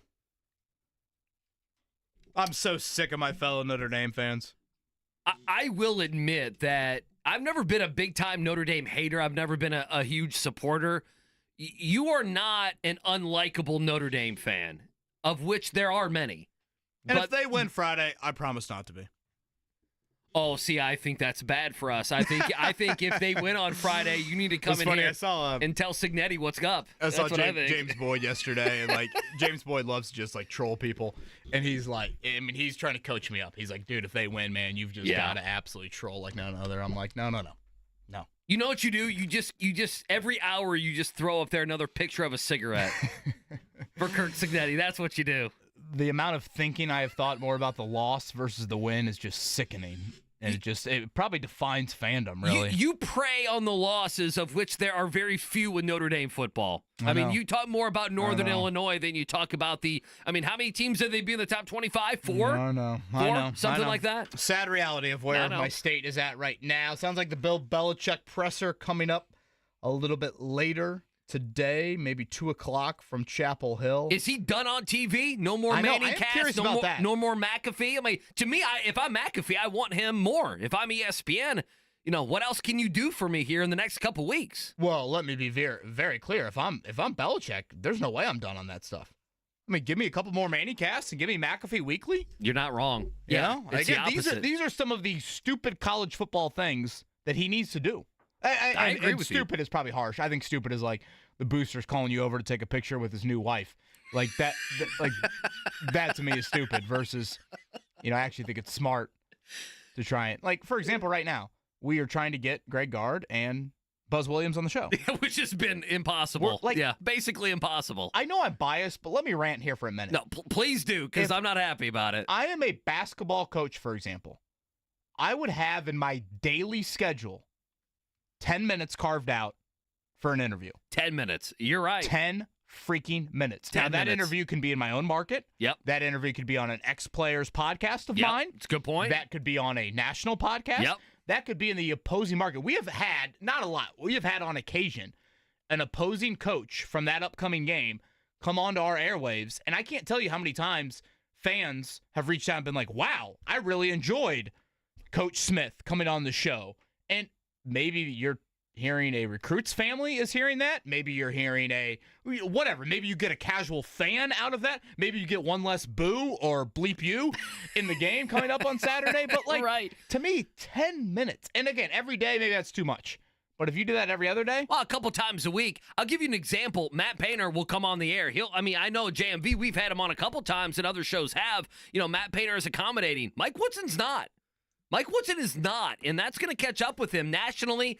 Maybe not as much locally now, but nationally, Kirk Signetti has went on everything. I mean, you've seen his mug all over CBS and ESPN more than anybody. We got Marcus Freeman randomly. Remember that? Yeah. Before that Pacer game when he revved up the car? I give Marcus Freeman a lot of credit. Mark and I reach out to him, and they're like, well, don't spoil anything for spring football. And we're like, it's okay. We're just here to talk about the Pacers. But I know, my last gig, it really affected John Calipari at the end of Kentucky. He just didn't do anything. So, listen, I know we've struck out. Buzz Williams does not have 5 minutes for us, basically, is what KB's trying to say.